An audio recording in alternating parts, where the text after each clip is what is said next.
का क्या भरोसा, रुक जाए चलते चलते। जीवन है, जीवन की है ये ज्योति, जीवन की है ये ज्योति। बुझ जाए चलते चलते, बुझ जाए चलते चलते। सांसों का क्या भरोसा, सांसों का क्या भरोसा, रुक जाए चलते चलते, रुक जाए चलते चलते। जय हो।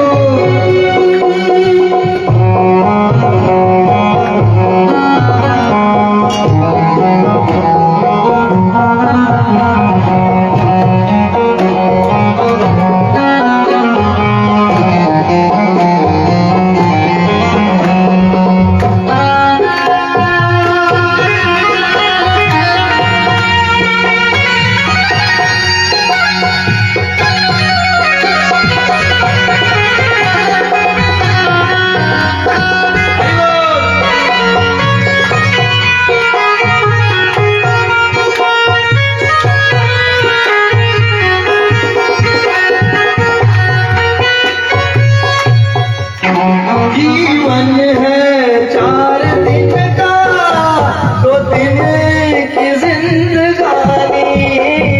जीवन है 4 दिन का, 2 दिन की जिंदगानी। जीवन है 4 दिन का, 2 दिन की जिंदगानी। 2 दिन की जिंदगानी। जब आएगा बुढ़ापा, जब आएगा बुढ़ापा, थक जाए चलते चलते, थक जाए चलते चलते। सांसों का क्या भरोसा, सांसों का क्या भरोसा, रुक जाए चलते चलते, रुक जाए चलते चलते। जीवन की है ये ज्योति, जीवन की है ये ज्योति। बुझ जाए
भी संभल जा, अभी भी सुधर ले अपने जीवन। जो हो गया अब लो नसानी अपना न सही हो, जो हो गया कोई बात नहीं, आगे तो सुधरो।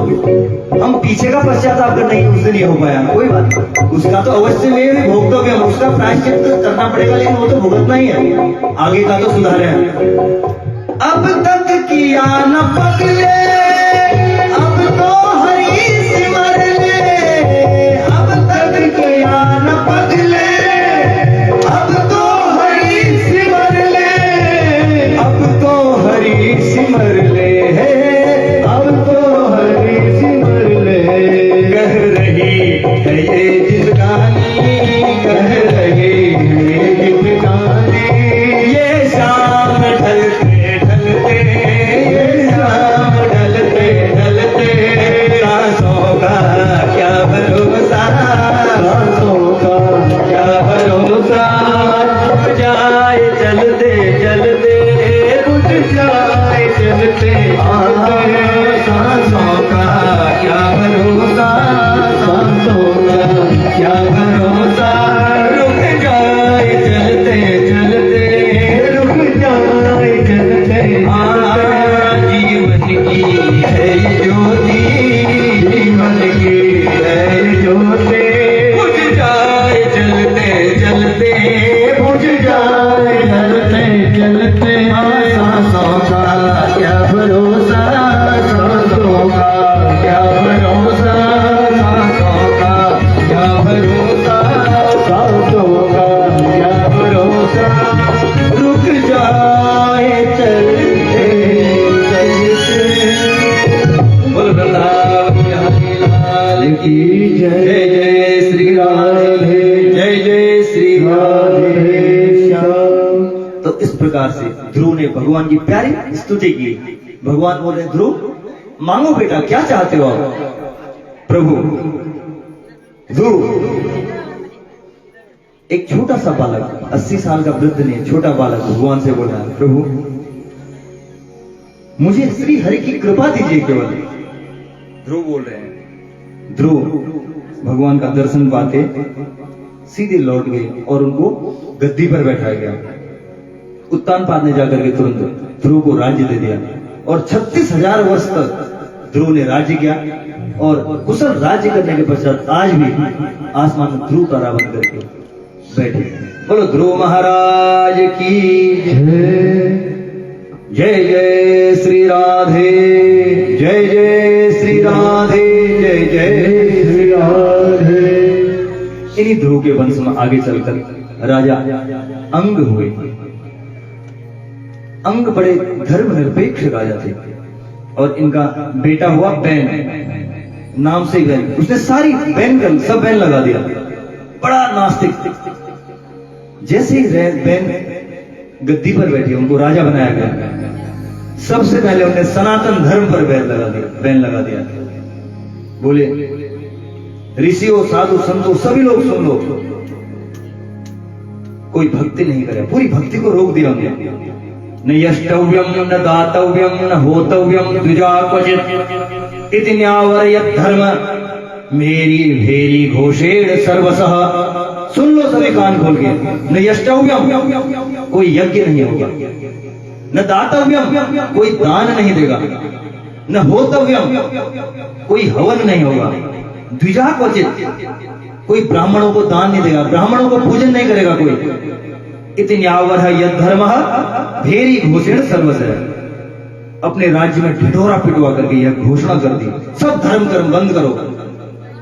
संतों के द्वारा काफी आग्रह किया, बहन क्या कर रहे हो तुम, सनातन धर्म को बंद कर रहे हो, कुछ तो सोचो।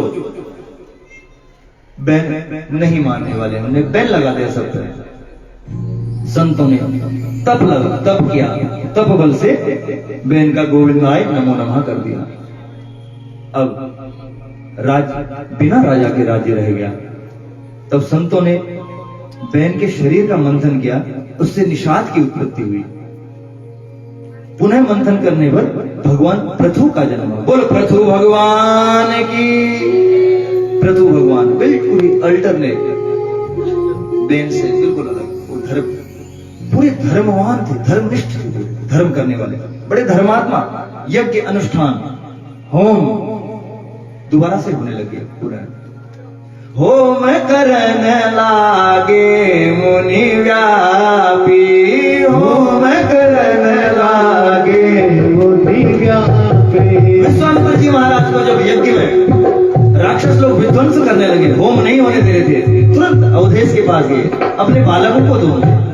अवधेश बड़े घबरा रहे थे देने में, लेकिन कुल पुरोहित वशिष्ठ जी द्वारा कहने पर दोनों बालकों को जब दिया, दोनों बालकों को देते रहे, दे दिया उनको वहां जाने पर। तो जब वहां बन गए, जब राक्षसों का समूल विनाश किया, तो पुनः से यज्ञ होने लगे। होम करन लागे मुनि व्यापी, होम करन लागे मुनि व्यापी। प्रभु आप अभी मेरे सामने में हो, ये कैसे है होने? अभी देखो, स्वाहा कहने तक देखना क्या हाल होने वाला, ये नहीं करने देते। भगवान बोले मैं हूं ना, आप रहे मख की रखवारी, आप रहे मख की रखवारी, आप रहे मख की रखवारी, आप रहे मख की रखवारी। होम करन लागे मुनि व्यापी, होम करन लागे मुनि व्यापी। विश्वामित्र जी हवन करने लगे, सामने सन्मुख भगवान बैठे हुए, वहां पर बोलते हैं कौन आपके यज्ञ को विध्वंस करता है, मैं देखता हूं। उसी प्रकार यहां भी बड़े धर्मात्मा पृथु जी महाराज पुनः यज्ञ सत्कर्म होम अनुष्ठान होने लगे। पृथ्वी और गौमाता का दोहन करना चाहिए। पृथु जी महाराज ने पृथ्वी का दोहन किया, शोषण नहीं करना चाहिए। गौमाता का दोहन कीजिए, हमें सुंदर पवित्र दुग्ध देंगे, लेकिन शोषण नहीं करना चाहिए उनका। करता है जो तो उसका फिर ठाकुर जी खुद गोविंदाय नमो नमः करते हैं। पृथु जी महाराज ने पृथ्वी का दोहन किया, चारों तरफ खुशी छा गई, धर्म राज्य की स्थापना हुई। बोलो पृथु महाराज की। इन्हीं पृथु महाराज के वंश में आगे जाके प्राचीन बरही हुए। इन प्राचीन बरही को नारद जी द्वारा पुनरंजनोपाख्यान सुनाया गया। प्राचीन बरही के 10 पुत्र हुए, जो प्रचेता गणों के नाम से जाने गए। इन्होंने नारद जी से प्रश्न किए, ठाकुर जी को प्रसन्न करने के जल्दी जल्दी हमें उपाय बताइए अच्छे से। नारद जी ने 3 बातें बताई। एक, दया कीजिए, दया, करुणा, प्रेम कीजिए। एक संतुष्टि। संतुष्टि क्या है? कथा सूत्र। कथा में से सूत्रों को भी आप लोग सब ध्यान में रखिए। पूरी कथा 3 घंटे कथा में 1-2 चीज अगर आप याद करके ले जाएंगे, स्मरण करेंगे, अपने जीवन में अनुसरण करेंगे, तो हमारी कथा सार्थक है। संतुष्टि क्या बोला? जो प्राप्त है, नारद जी बोले वही पर्याप्त है। हम क्या करते हैं? जो हमारे पास नहीं है उसकी उत्कंठा होती है उसको पाने की। नारद जी बोले जो प्राप्त है वो पर्याप्त है। कितनी अच्छी बात है। अगर उस चीज को हम समझ में आ जाएगा, हमारे पास स्कूटर है, साइकिल है, वो हमारे पर्याप्त है। अगर हम उसकी जगह पर अन्यत्र 20, 40, 50 लाख की गाड़ी के लिए हम सोचेंगे, तो हमें उस साइकिल और बाइक जो है सुविधा नहीं देने लगेगी, दुख देने लगेगी। हाँ है तो सही जाने के लिए क्या है, लेकिन प्राप्त को पर्याप्त समझे तो हमें सुख की अनुभूति है। और 10 इंद्रियों पर सदैव नियंत्रण करें, संयम करें, ये शिक्षा। बोलो भक्तवत्सल भगवान की। अब पंचम स्कंद में हम प्रवेश कर रहे हैं। अब प्रियव्रत की वंशावली अभी हमने श्रवण कर लिया।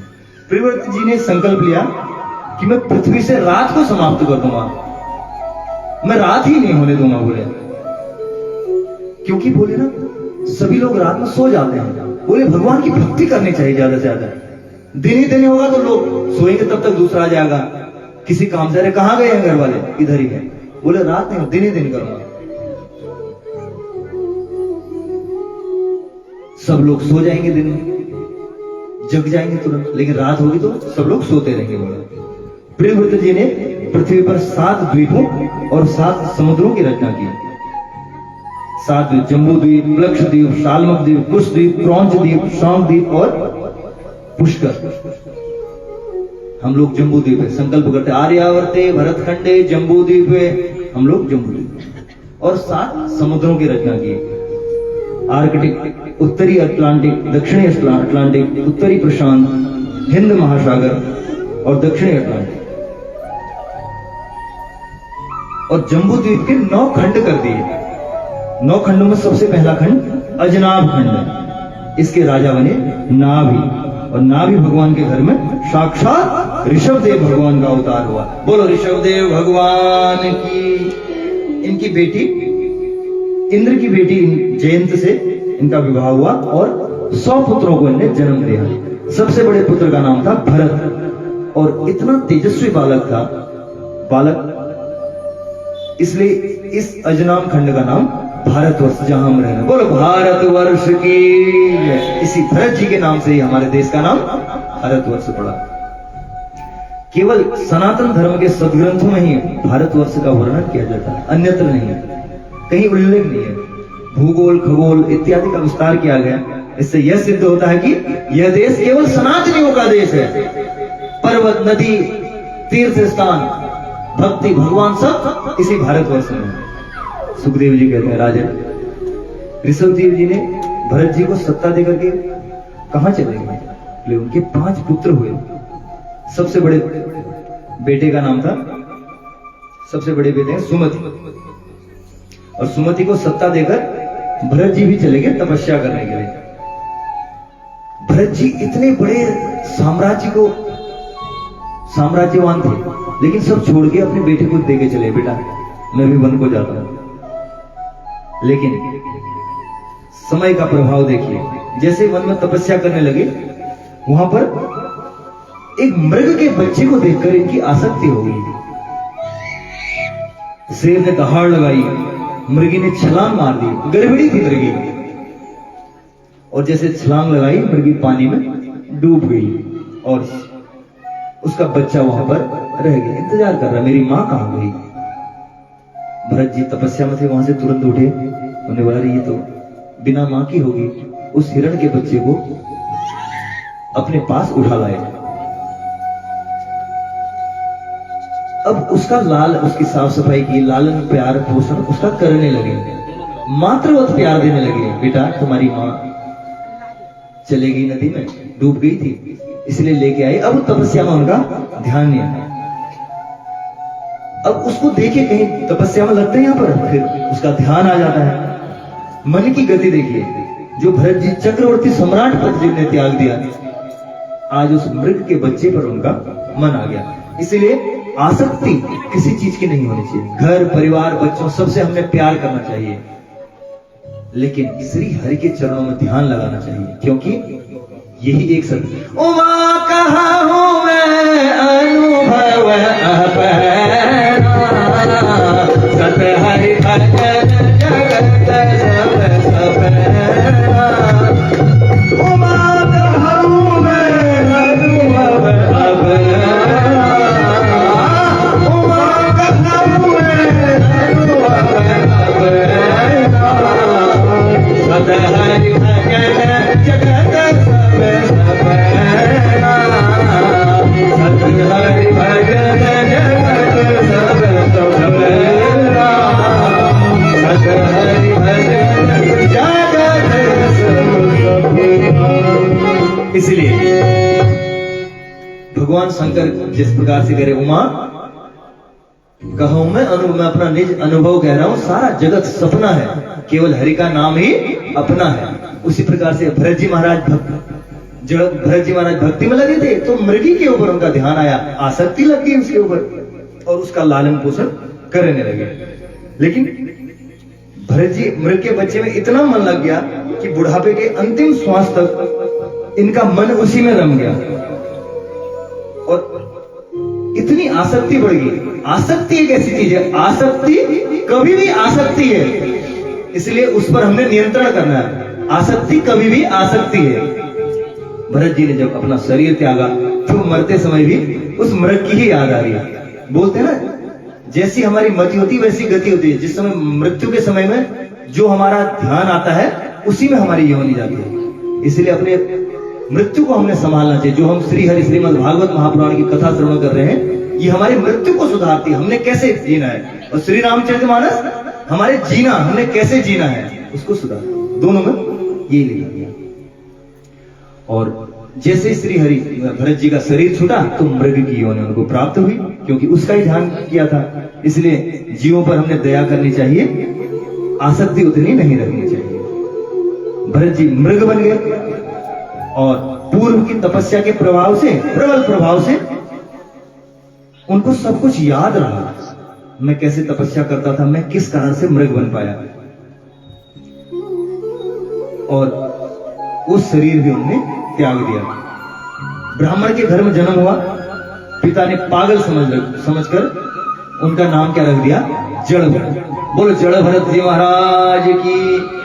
एक बार डकैतों को नर बलि की आवश्यकता पड़ गई, तो महाराज जड़ भरत जी को ही उठा के लेके चले गए। बोले यही ठीक है, पागल जैसा, इसकी बलि देते हैं। और भद्रकाली के चरणों में जैसे ही इनकी बलि चढ़ाने के लिए तैयार हुए, भद्रकाली ने तुरंत अपना खड्ग उठाया और सारे दैत्यों के गर्दन काट करके जड़ भरत जी को बचा लिया। बोलो जगदम्बा मैया की, बोलो दुर्गा मैया की जय। एक बार जड़ भरत जी वन में स्वच्छ विचरण कर रहे थे, स्वच्छंद। राजा रघुगण वहां पर अपनी पालकी लेकर के जा रहे थे। उस पालकी में 4 कहार लगे हुए थे, पालकी को डोली को ले जाने के लिए। एक कहार बीमार पड़ गया उनका, अब चौथा कहां से आए, 3 लोग कैसे लेके जाएंगे डोली को, डगमगा जाएगी, और 3 लोग जरूरत पड़ती है वहां पर। तो उनने इधर उधर देखा, कोई नजर नहीं आया। जड़ भरत जी नजर आए, उन्होंने बोला इनको लगा लेते हैं यहां पर। जड़ भरत जी आगे लग के चल रहे हैं उनके पालकी में। अब जड़ भरत जी का स्वभाव, पहले भक्त थे, वहां पर राज्य करते समय भी भक्ति कर रहे थे, और जब मृग बन गए तब भी भक्ति उनको सब प्रभु की कृपा से याद थी। अब जाकर के वहां पर जब उनको मौत के लिए ले गए, नरबलि के लिए ले जाया गया, तो भद्रकाली जी ने रक्षा कर दी, वहां भी श्री हरि माता जगदम्बा ने उनकी रक्षा कर दी। यहां ले जा रहे हैं, रघुगणों की टोलियों में कंधा तो उन्हें लगा दिया, लेकिन ध्यान वही है, नीचे इधर उधर देख रहे, कहीं मेरे पैर से चींटी भी ना दब जाए, ये सोचते हुए इधर उधर देखते हुए विचरण कर रहे हैं। जैसे ही 10 कदम आगे बढ़े, जड़ भरत जी के पैर के नीचे एक चींटी आई है, उन्हें चींटी को बचाने के लिए छलांग लगा दी, कहीं इसकी मृत्यु नहीं हो। तुरंत उनका आगे जाते रघुगणों की पालकी डगमगा गई। राजा के सर में चोट लगी, सर फट गया, और राजा नाराज हो गया। प्रमत्तस्य चते निकरोमि चिकित्साम दंडपाणिरेव जनायाता यथा प्रकृतिम स्वाम भशिष्यत इति।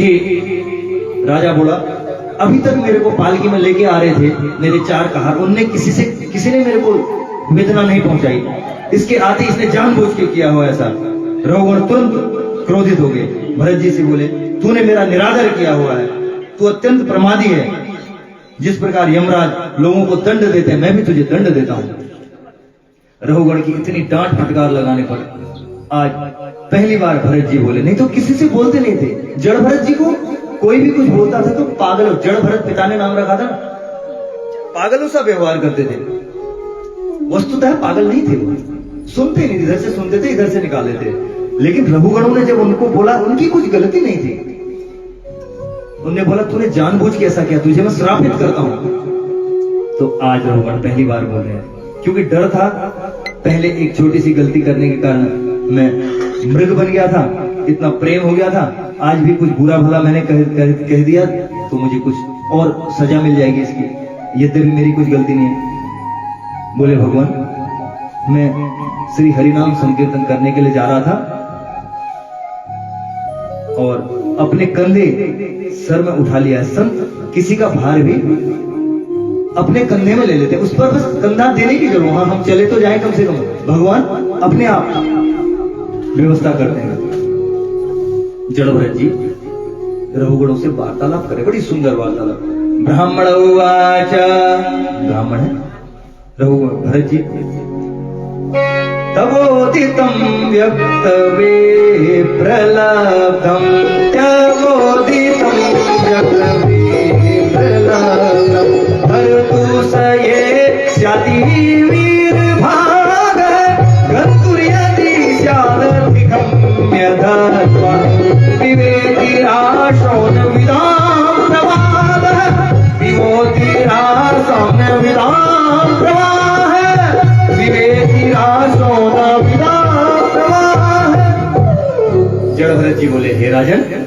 जो तुम भी मुझसे कह रहे हो, बुरा भला जो भी कह रहे हो, वह यथार्थ है। यदि कोई भार नाम की चीज है, वह ढोने के लिए कोई चीज है, ये सब शरीर के लिए कहा जाता है, आत्मा के लिए नहीं। आप केवल मेरे शरीर से कह रहे हो, ये सब मेरी आत्मा से आप नहीं कह रहे। एक शब्द अगर रघुगण ने सुना भरत जी का, बोला यार ये तो कैसी बात है, इसने सुना दी, शरीर आत्मा, इसका मतलब पढ़ा लिखा लग रहा है, ज्ञानी लग रहा है। ये सुनकर रघुगण बोले देखने में तो पागल जैसा लगता है, ये तो ज्ञानी है, विद्वानों जैसी करते, विद्वत्ता रख रहा है। और अंदर झांक के देखा, जनेऊ भी धारण कर रखी हमने। ब्राह्मण ने देखा, तुरंत पालकी से उतर के चरणों में गिर गए रघुगण। बोले ब्राह्मण देव, आपको मैं प्रणाम करता हूं, मैं आपको नहीं पहचान पाया। कस्त्वम निगूढ़ यस्य द्विजानाम बिभर्ति सूत्रम कृतमो अवधूतः कश्यासि कुत्रस्य इहाय कस्मात् क्षेमाय नश्चेदि सन्नो शुक्लः। हरे राम राम राम सीता राम राम राम, हरे राम राम, सब गाइए।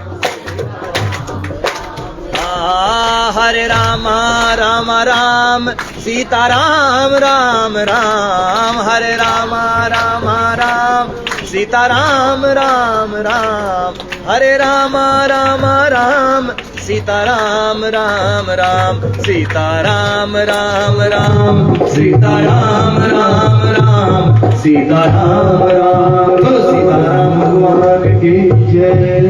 हे ब्राह्मण देव, मैं आपको प्रणाम करता हूँ। जो श्राप थे, श्राप देने के लिए तैयार थे अभी तक रघुगण, वो भरत जी को बोले द्विजश्रेष्ठ, आपने यज्ञोपवीत भी धारण किया है, मैं आपको पहचान नहीं पाया।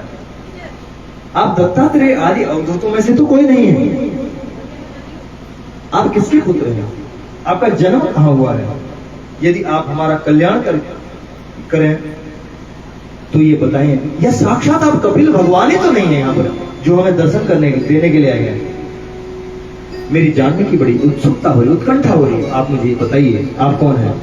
क्योंकि जब जानने की इच्छा होती है, अथा तो ब्रह्म जिज्ञासा, ब्रह्म सूत्र का पहला सूत्र है, अथा तो ब्रह्म जिज्ञासा, ब्रह्म को जानने की इच्छा, जिज्ञासा जब हमें होती है, ब्रह्म सूत्र का पहला वाक्य है, ब्रह्म को जानने की इच्छा। जड़ भरत जी ने अनेक दृष्टांत देकर समझाया, रघुगणों को कहा, बोले शालाग्नितापात्य सो अभितापः स्वतापस्कंदुर्गर्वचिन्ता देहेन्द्रशावासयसन्निकर्षा हंसंकृति पुरुषादरोधा, हंसंकृति पुरुषादरोधा, हंसंकृति पुरुषादरोधा। इस प्रकार से दृष्टांत दिया। बोले जड़ भरत जी बोले, जैसे हे रघुगण, हे राजा, जैसे चावल बनाना हो, एक पात्र में चावल डाल करके और जल डाल करके अग्नि में रख देते हैं। उदाहरण दृष्टांत देकर समझा। अभी तक तो बोला था मैं तेरे को मार देना चाहता हूं रघुगण भरत जी से। जब जाना कि ब्राह्मण देव है, ये बुद्धिमान है, ये मेरी सुनते गए। आजकल के समय में सुनना और जानना दो चीज है। व्यक्ति सुनाने में प्रवीण है, लेकिन न सुनता है न जानने की उत्कंठा नहीं है। सबसे कठिन काम है आजकल सुनना, और सबसे सरल काम है जो हम कर रहे हैं अभी, सुनाना। सुनाना तो कोई भी सुना सकता है, लेकिन सुनने की सत्ता होती है। मेरे से ज्यादा अधिक काम आप लोग कर रहे हैं, सुन रहे 3 घंटे बैठ के। सुनाना तो कोई भी सुना सकता है। ये है कि आपने हमें वक्ता बनाया है, तो हम आपको श्रोता देखना चाहते हैं। जब श्रोता अगर श्रोता है तो वक्ता वक्ता है, लेकिन श्रोता अगर श्रोता है तो वक्ता फिर वक्ता है। वो अपना बक के लेक्चर देके चले जाएगा।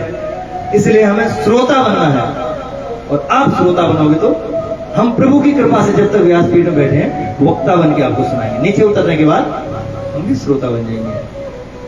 अनेक दृष्टांत देख रहे हैं। जैसे चावल पकाते हैं, बोले अग्नि में रखते हैं और अग्नि प्रज्वलित करते हैं। धीरे धीरे धीरे धीरे स्नेह पहले पात्र गर्म होता है, फिर पानी उबलता है, फिर तुरंत चावल बन के तैयार हो जाता है हमारे लिए।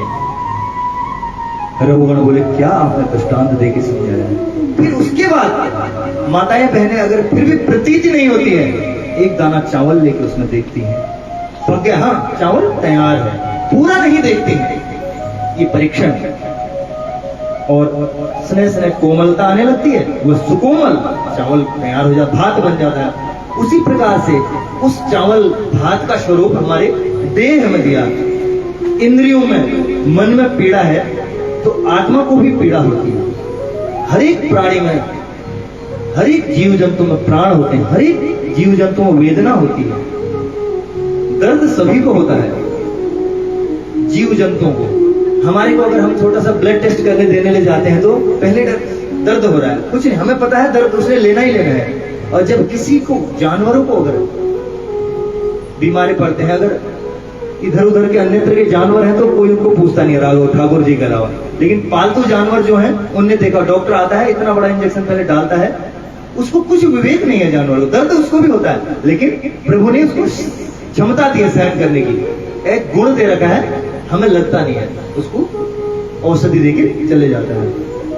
इसी प्रकार से जड़भरत जी बोले, राजन वैसे तो मूर्ख, लेकिन ब्राह्मण विद्वानों के साथ बैठकर तत्व ज्ञानी तर्क वितर्क करना भी आपने बहुत अच्छा सीख रखा है। अकोविदः कोविदवादान वदस्यो नाति विदाम वरिष्ठः न सूरयो हि व्यवहारमेनं तत्वादमर्षेण सहा मन्यते। अब राजा को सेवकों के सामने मूर्ख कह देना, यह तो अवधूत संतों का विषय है, हर कोई नहीं बोल सकता। मैं यहां बैठकर आप लोगों को सुना रहे, आप बोले राधे राधे सही लग रहा है, लेकिन विद्वद्गण जो श्रेष्ठ व्यक्ति आएगा, मेरे को पंडित जी आपने गलत बोल रहा है, कहना भी चाहिए। अगर वो नहीं कह रहा, छिपा रहे हैं, तो ये शास्त्र के अनुसार नीति नहीं है। लेकिन कौन कह सकता है? जो जान सकता है, जो जान नहीं सकता उनके लिए सीताराम राधे श्याम ठीक है। इसीलिए हम आप भी जिस लेवल में जानते हैं, उस लेवल में हमने उसको समझाना चाहिए, शुद्धता करने की कोशिश करनी, जितना हमारे मन में है। भगवान कभी नहीं कहते हैं एक लोटा जल दे के आ जाओ, भगवान के पूरे मंत्रों को लेकर आ जाओ, नहीं कहते। जो बालक करे तो तरी बाता, जो बालक करे तरी बाता, जो बालक करे तो तरी बाता, जो बालक करे तो तरी बाता। जैसे बालक जो तरी बाता भाषा में बोलते हैं, माँ समझ जाती है, हाँ बेटा समझिए। हम आप नहीं समझ सकते, उनका अट्रैक्शन है माँ के साथ, माँ जानती है क्या कहना चाह रहा है। उसी प्रकार ठाकुर जी के पास चले गए हम, वो समझते हैं बच्चा क्यों आया है, हम यहाँ पर कथा श्रवण कर रहे हैं, यहाँ पर बैठ करके, भगवान को सब पता है, मेरी लीला का गुणगान हो रहा है, प्रसन्न होकर के किसी किनारे में बैठ के वो भी श्रवण कर रहे हैं यहाँ पर। जैसे श्री रामचरितमानस पाठ करते हैं, सुंदरकांड पाठ करते हैं, हनुमान जी किसी न किसी रूप में कहीं पर बैठ करके श्रवण करते हैं। लेकिन दृष्टि का, दृष्टि अगर हमारी होगी तो हम उनको ही तो ही हम देख सकते हैं। तो राजा ने सेवकों के सामने में मूर्ख कह दिया, उनको अच्छा नहीं लगा। लेकिन ये मूर्ख अवधूत ही कोई जानकार ही कह सकता है। उन्होंने बोला अभी हम तो कुछ नहीं कह पाएंगे राजा, इनने बोला तो कोई श्रेष्ठ व्यक्ति ही है। राजन ये सब मन के कल्पित द्वंद्व है। मन के अनुकूल कोई काम हो गया तो मन प्रसन्न, और प्रतिकूल हो गया तो मन दुखी होता है। मन ही तो है, अनुकूलता और प्रतिकूलता है।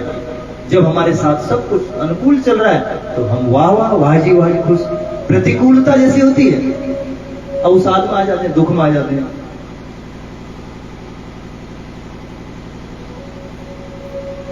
मन है परम कारणम मनंती, दुख सुखों का सब मूल कारण मन ही होता है।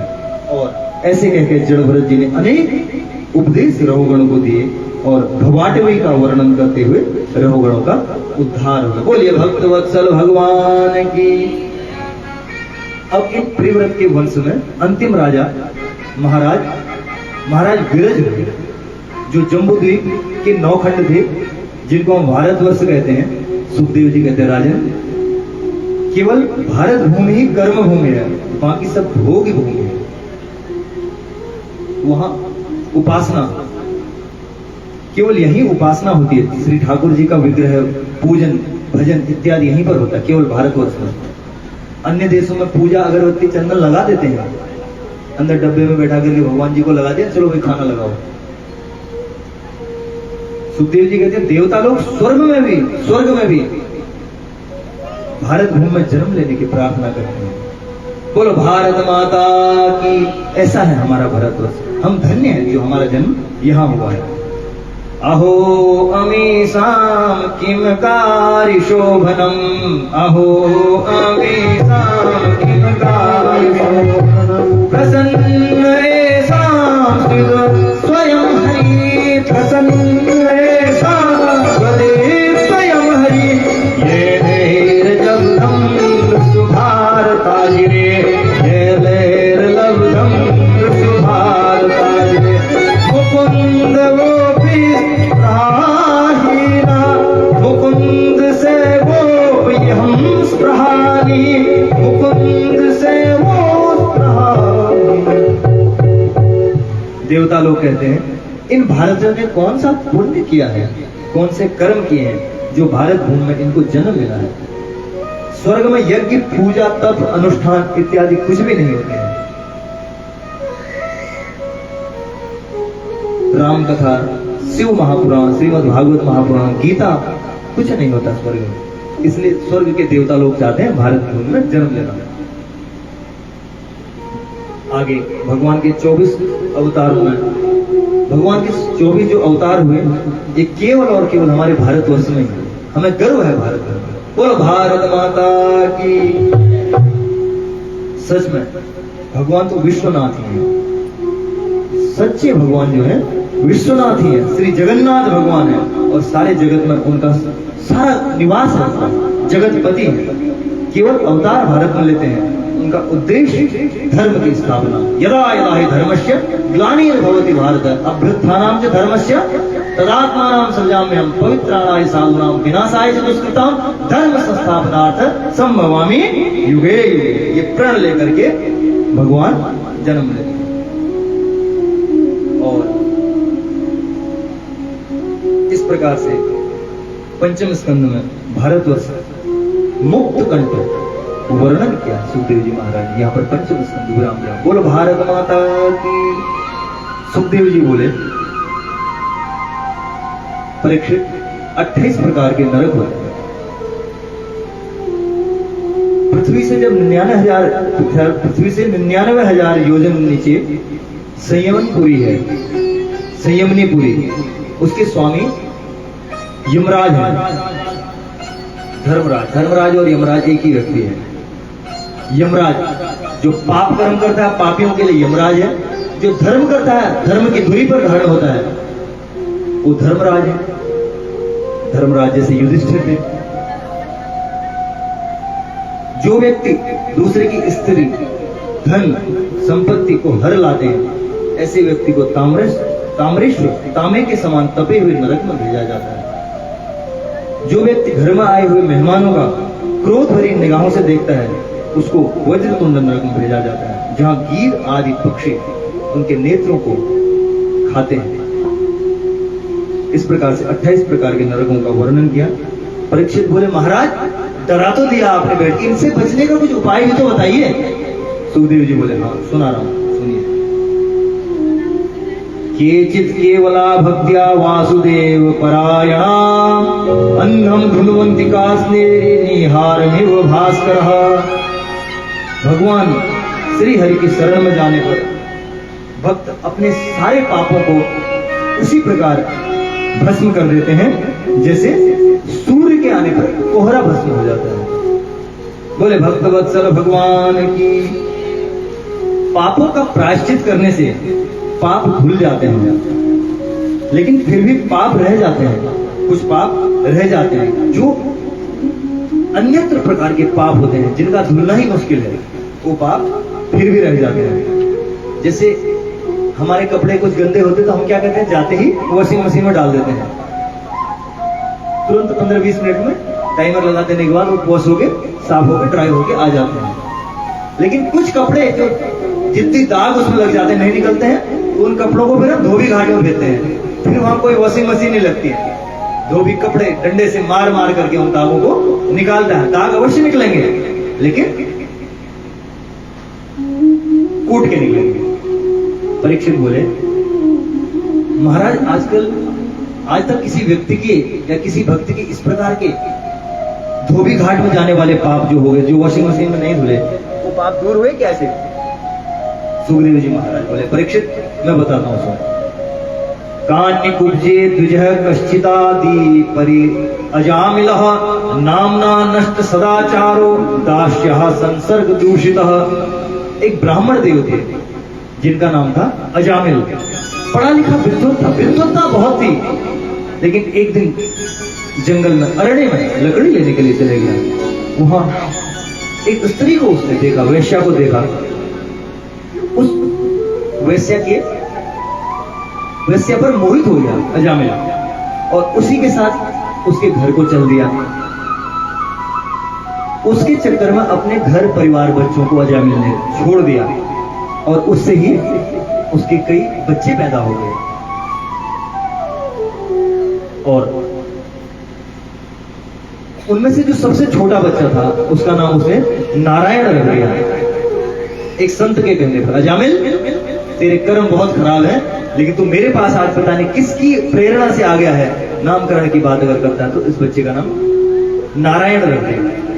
जब अजामिल की मृत्यु का समय आया, यमदूत लेने के लिए अपनी टोली लेकर वहां ये उसके पास पहुंचे तो अजामिल बोला, नारायण कहां है, मेरे को लेने कोई आए हैं। तब वहां पर श्री हरि के पार्षद भी आए। दूरे क्रीडनम ता सत्यम पुत्रम नारायण होयम प्लाविते स्वरचैन गाहुआ वेन्द्रियः। वहीं आसपास पर बैठा हुआ अजामिल का बेटा बैठा हुआ था, नारायण खेल रहा था वहां पर, तो उन्हें अपने बेटे को पुकारा। लेकिन विष्णु के दूत आए, बोले ये तो कोई नारायण का भक्त है, इसे हम बचा लेते हैं। जय जय, ऐसी प्रभु की कृपा है वहां पर जाकर के। यमराज ने जिंदगी भर जिसने एक अच्छा काम नहीं किया, और आज श्री हरि के दूत लास्ट में जाते समय अपने बच्चे का नाम लिया नारायण, तो श्री हरि वहां पर आगे इसने अंत में तो जाकर के नाम लिया है, हरे रामा रामा राम सीता राम राम राम, हरे रामा रामा राम सीता राम राम, हरे रामा रामा राम सीता राम राम राम, हरे रामा रामा राम सीता राम राम राम, हरे रामा रामा राम सीता राम राम राम, सीता राम राम राम, सीता राम राम राम। अंत समय में उसने नाम लिया तो नारायण बोले कोई बात नहीं, अंत समय में ही लिया, नाम तो लिया। जैसे बिजली लाइट आ रही है जा रही है ना, बिजली के तार हैं, इसको पकड़ेंगे तो करंट लगेगा ही लगेगा। छू के देख लीजिए, अरे मैं तो हरि का भक्त हूं, क्यों नहीं लगेगा, करंट लगेगा ही लगेगा। उसी प्रकार से भक्ति करेंगे तो फल मिलेगा ही मिलेगा।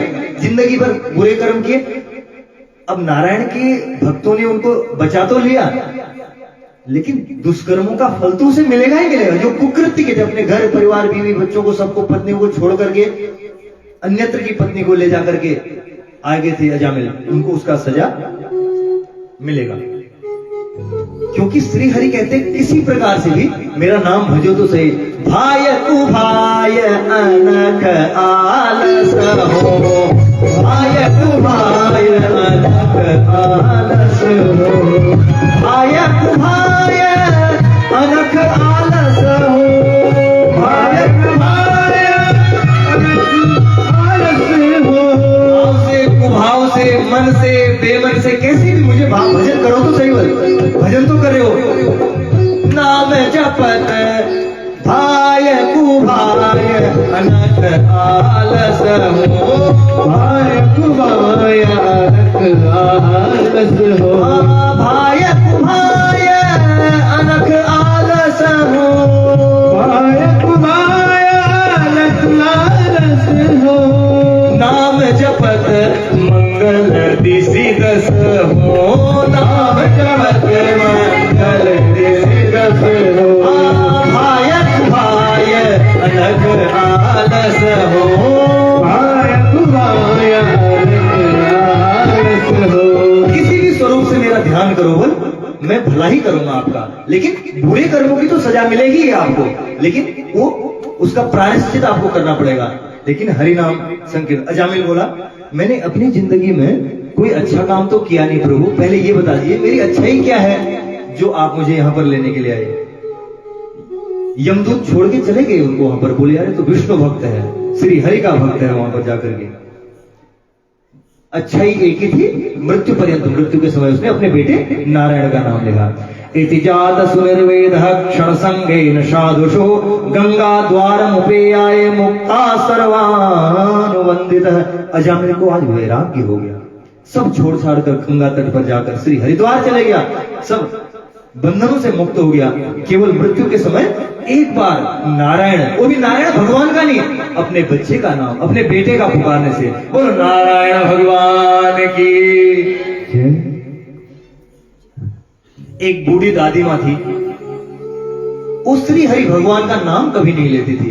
बोली तुम लेते रहो बच्चों, मेरे को समय से चाय नहीं पिलाते हो, मेरे साथ कुछ कर, मेरा कुछ कहना नहीं मानते हो आप लोग, क्या है तुम्हारे ठाकुर का गुणगान करने से, मैं कुछ नहीं करूं, तुम लोग करते रहो। और भगवान का नाम लेती नहीं थी दादी। और सब लोगों ने बोला, अच्छे अच्छे लोग आ गए वहां पर, बोले सवाल एक ही है, मेरी माता जी, मेरी दादी जी को राम राम बुला के दिखा दो एक बार। दादी बोलती नहीं थी। गांव के एक सज्जन, बड़े बुजुर्ग आदमी को बुलाया गया वहां पर जाके, दादाजी आपकी जरूरत पड़ेगी, क्या होगा? मेरी दादी राम राम ही नहीं बोलती, क्या आप बुला सकते हो? प्रयत्न करूंगा बुलाया, आप लोग नहीं कर सकते, मैं कैसे करूंगा? ठीक है, जाके देखते हैं। गांव के बुजुर्ग आ गए वहां पर जाकर के, उनने बोला दादी राम राम। उन्होंने बोला हाँ हाँ बोलो, क्या कहना चाहते हो? अरे मैं राम राम बोल रहा हूं। दादी आप राम राम बोल सकती हो क्या? नहीं नहीं, आपके बच्चे आपको, अच्छी ये बताओ, मैंने सुना आपके बच्चे आपको कुछ चीज बोलने के लिए बहुत दिनों से प्रयत्न कर रहे हैं, पूरे गांव में चर्चा फैल गई है, क्या बोलने के लिए बोलते हैं दादी? मुझे एक बार बता दीजिए, बड़ी उत्कंठा हो रही है। अरे वही जो तू बोलना चाह रहा है, मेरे से बोलवाना चाह रहा है, वही नहीं बोल पाती हूं मैं जाकर के। बोले राधे राधे, बोलिए ना, जब उनकी इच्छा ही नहीं थी तो बोली नहीं है। जन्म जन्म मुनि जतन करावा, जन्म जन्म मुनि जतन करावा, जन्म जन्म मुनि जतन कराई, जन्म जन्म मुनि जतन कराई, अंतराम मुख आवत नाही, अंतराम मुख आवत नाही। श्री राम जय जय राम, श्री राम जय जय राम, श्री राम जय जय राम, श्री राम जय जय राम, श्री राम जय जय राम, श्री राम जय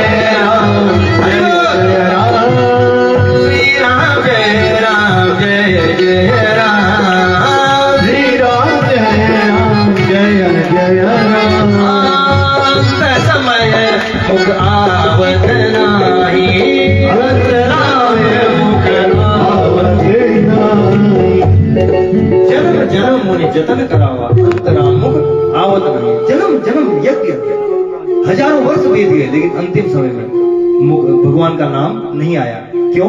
ये हरि की कृपा है। बड़े बड़े महात्मा, विरला संत प्रयत्न करते हैं कि हमारी, जब, क्योंकि उनको तो शास्त्रों का अध्ययन है ना, जिस समय अंत में मृत्यु के समय गति होती है, भगवान का नाम आता है, वही बोला जाता है, लेकिन प्रयत्न करते हैं कब प्राण छूट जाए उस समय पता ही नहीं लगता है। इसके बाद वृत्तासुर की कथा सुनाई। इंद्र को मारने के लिए त्वष्य मुनि ने यज्ञ किया तो वृत्तासुर पैदा हो गया, क्योंकि मंत्र में त्रुटि हो गई थी। भगवान की शरण में गए तो भगवान ने कहा दधीचि मुनि की हड्डियों से बने हुए वज्र को लेके आइए, इससे यह मर सकता है। बड़ा भयंकर राक्षस था वृत्तासुर। दधीचि मुनि से प्रार्थना कीजिए, हे ऋषिदेव, हमारे यहाँ अनर्थ हो गया है, हम बहुत परेशान हो गए हैं, आप हमारे लिए काम कर सकते हैं? बोले हाँ बताइए, क्या चाहिए, क्या करना है? आप शरीर अपना त्याग दीजिए। देखिए क्या मांग रहे हैं संत से, प्रायोजन बताइए क्या होगा उससे। आपके शरीर त्यागने से जो अस्थियों से एक वज्र बनेगा, उससे वृत्तासुर नामक असुर का संहार हुआ। उस वृत्तासुर ने अन्याय फैला रखा, अत्याचार फैला रखा है। और जैसे वृत्तासुर को बताया गया, तुरंत बिहारी जी ने उनको दर्शन दिए। उन्हें बोला ठीक है, मैं अपना शरीर त्यागता हूं और रणभूमि में 4 श्लोकों से वृतासुर ने प्रभु की प्यारी सी स्तुति की। अहम हरे तव पादैक कमलम, अहम हरे तव पादैक कमलम, दासानुदासो भवितासि भूयः, दासानुदासो भवति मनः स्मरेता सुपते गुणाते, मने स्मरेता सुपते गुणाते, गृणीत वाकर्म करोतु कायं, न नाभिषष्टं न च पारमेष्यं, न सार्वभौमं न सरात्पत्य, न योगसिद्धि पुनरभवं वा, समञ्जसौ वा विहरेशकांक्षे, अजातपक्षा इव मातरं खगा, धनन्य यथा मत्सरात् सुधाति, प्रियं वृत्तेन व्यतुचिं विचिष्णा, मनो रविन्दाक्षतिदिवे त्वां, ममोऽत्र श्लोका जनेषु शक्यं, संसार चक्रे भ्रमतः स्वकर्मभिः, त्वमान मायात्मजाव्रत्यताग्रे, स्वासक्तचित्तस्य न नाथ भूयात्, स्वासक्तचित्तस्य न नाथ भूताय, स्वासक्तचित्तस्य न नाथ।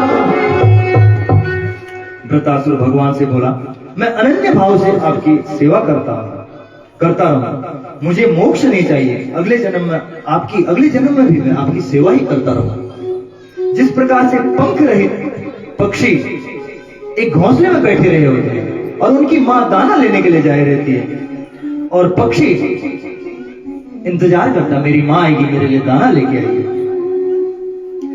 अनेक आहट, जब अपनी मां की आहट सुनती है तो पक्षी प्रसन्न हो जाते हैं, अरे मेरी मां मेरे लिए दाना लेकर के आ गई है।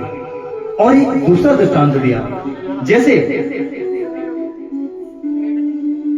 जंगल में गई हुई गौ माता अरण्य में जाती है घास चुगने के लिए, और शाम को गोधूली बेला में रंभाते हुए वापस आती है, जब उनके खुरों से धूल निकलने लगती है, गौ माता के बछड़े समझने लग जाते हैं मेरी मां वहां से वापस आ रही है।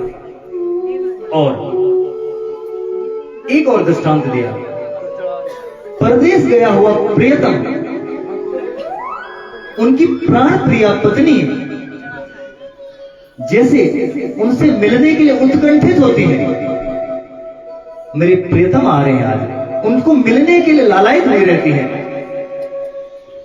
उसी प्रकार प्रभु मैंने जो 3 दृष्टांत दिए, मैं आपको स्मरण करता हूं इनके अनुसार। मुझे मोक्ष नहीं चाहिए, मुझे प्रेमी रसिक भक्तों का सदैव स्मरण चाहिए, मुझे भक्ति चाहिए, मुझे आपके चरणों का चरणानुवाद चाहिए। इंद्र और वृतासुर का भयानक युद्ध आरंभ हो गया। इंद्र ने वृतासुर के दोनों हाथ काट दिए।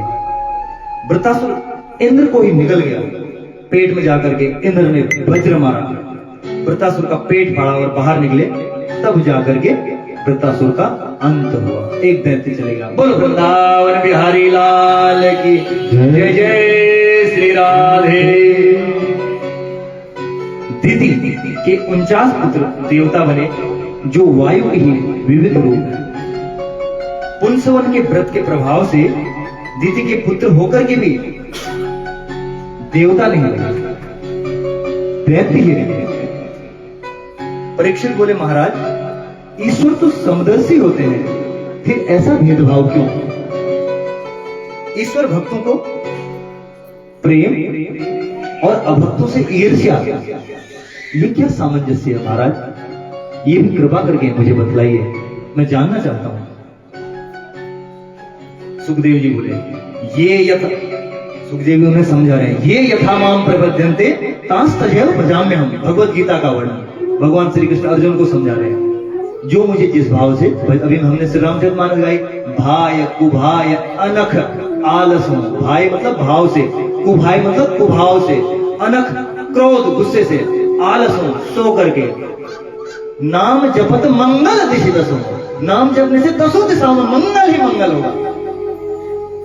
क्योंकि मंगलम भगवान विष्णु, मंगलम गरुड़ध्वज, मंगलम पुंडरीकाक्ष और मंगलाय तनोहरि। मंगल ही मंगल है, अमंगल शब्द ही नहीं है। परीक्षित बोले महाराज, भगवान दैत्य जाति के दुश्मन होते हैं, तो उनके परिवार में प्रहलाद जी कौन थे? वो भी क्या दुश्मन थे? परीक्षित बोले, सुखदेव जी बोले महाराज, प्रहलाद जी दुश्मन नहीं थे। प्रहलाद जी कौन थे? इनकी चर्चा में आपको जरा विस्तार से सुना दूं, ऐसे नहीं समझोगे प्रहलाद कौन थे। हाँ महाराज, उस भक्त के बारे में मुझे सुनने की बड़ी मेरी जिज्ञासा हो रही है, मैं सुनना चाहता हूं, तो सुनो। हिरण्यकश्यप के पुत्र दैत्य जाति में पैदा हुए थे। इतना प्यार दुलार प्रहलाद पर बरसाया, आज तक किसी देवता पर नहीं बरसाया, श्री हरि ने। परीक्षित बोले महाराज, प्रहलाद पर कैसे कृपा की, जरा समझाइए मुझे। सुखदेव जी बोले, जिस समय हिरण्याक्ष का वध किया भगवान ने बराह रूप धारण करके, उनका बड़ा भाई हिरण्यकश्यप उनका बड़ा दुश्मन बन गया और भगवान की तुरंत तत्काल तपस्या में लग गया और तपस्या करते करते करते उसने ब्रह्मा जी को प्रसन्न कर दिया। ब्रह्मा जी बोले, बस वरम ब्रूहि, क्या मांगते हो, बोलो बच्चा। अरे भगवान आप ही हैं, आइए प्रणाम है आपको, मेरे को वरदान दीजिए, ना भीतर मरो, ना बाहर मरो, ना ऊपर मरो, ना नीचे मरो, ना अस्त्र से मरो, ना शस्त्र से मरो, ना मनुष्य से मरो, ना आपकी बनाई हुई सृष्टि में किसी वस्तु से मरो, सृष्टि में किसी सी वस्तु से न मरो, और सुनिए 12 महीनों में किसी महीने से नहीं मरो। ब्रह्मा जी बोले, बस करो, और कुछ नहीं मारा, इतने वरदान मुझे दे दो। ब्रह्मा जी ने बोले, ठीक है, दिया आपको वरदान। वाह, प्रसन्न हो गया। हिरण्यकशिपु बोला, ठीक है, और ब्रह्मा जी के सारे वरदान मैं तुझे देता हूं, इसलिए तेरा जैसा तब किसी ने नहीं किया है। सारे वरदान जो तूने मांगा आज मैंने दिए। ये वर देवता लोगों को भी दुर्लभ है, जो तूने कुछ छोड़ा ही नहीं, पृथ्वी पर सारे वरदान मांग लिए।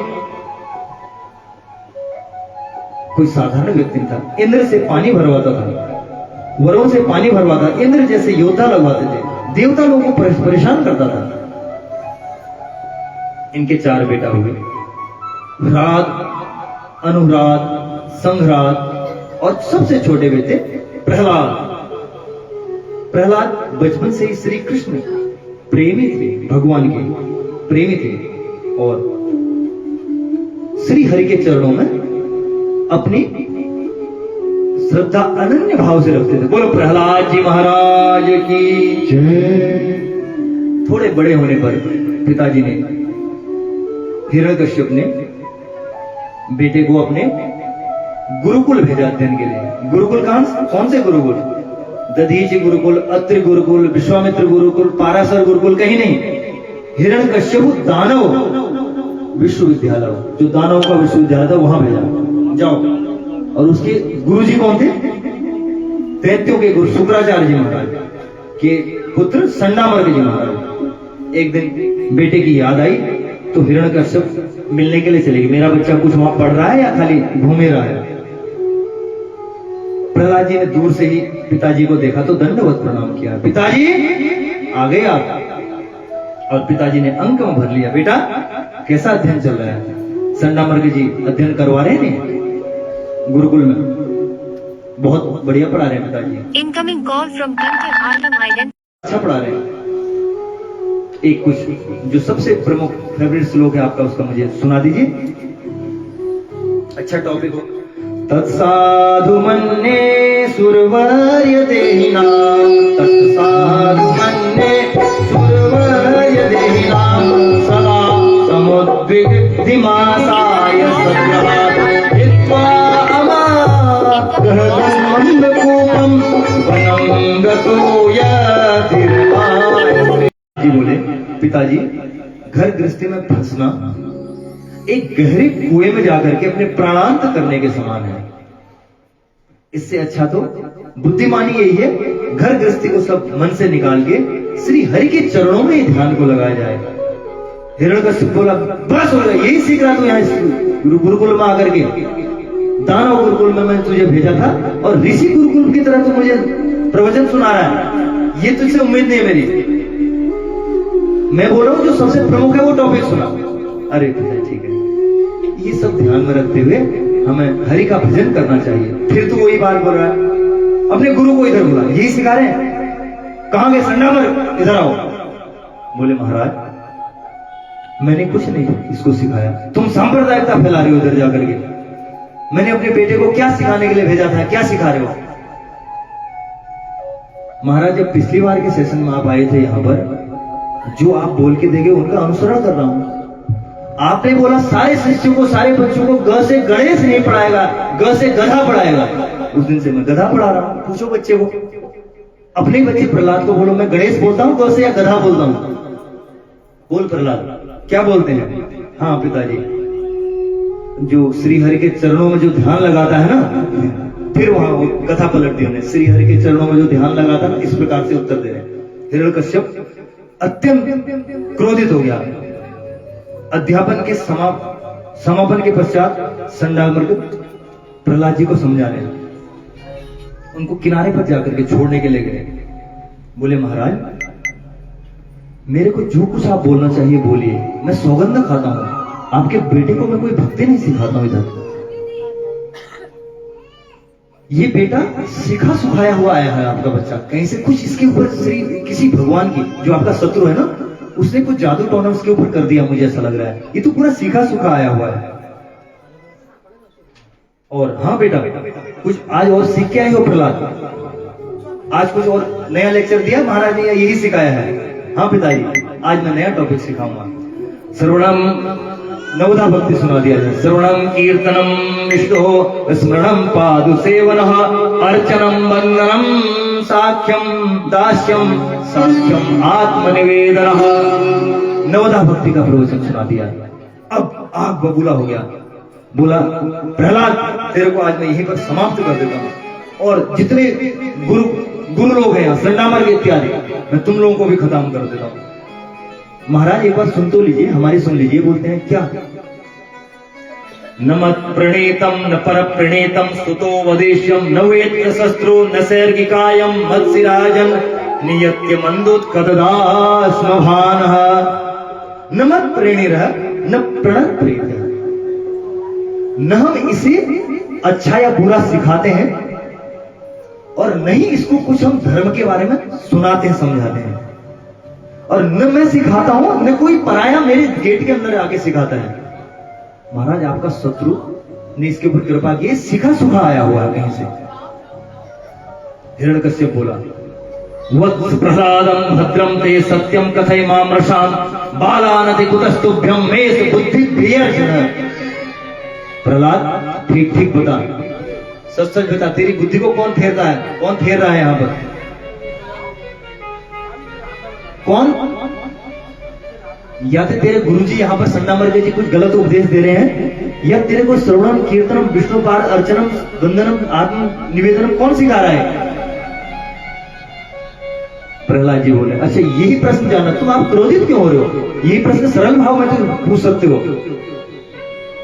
बोले सोई जानई जे देहो जनाई, सोई जाने सोई जाने हो यही देहो जनाई, सोई जाने हो यही तो जनाई, सोई जाने हो यही देहो जनाई, सोई जाने हो जानत तुम ही भई जा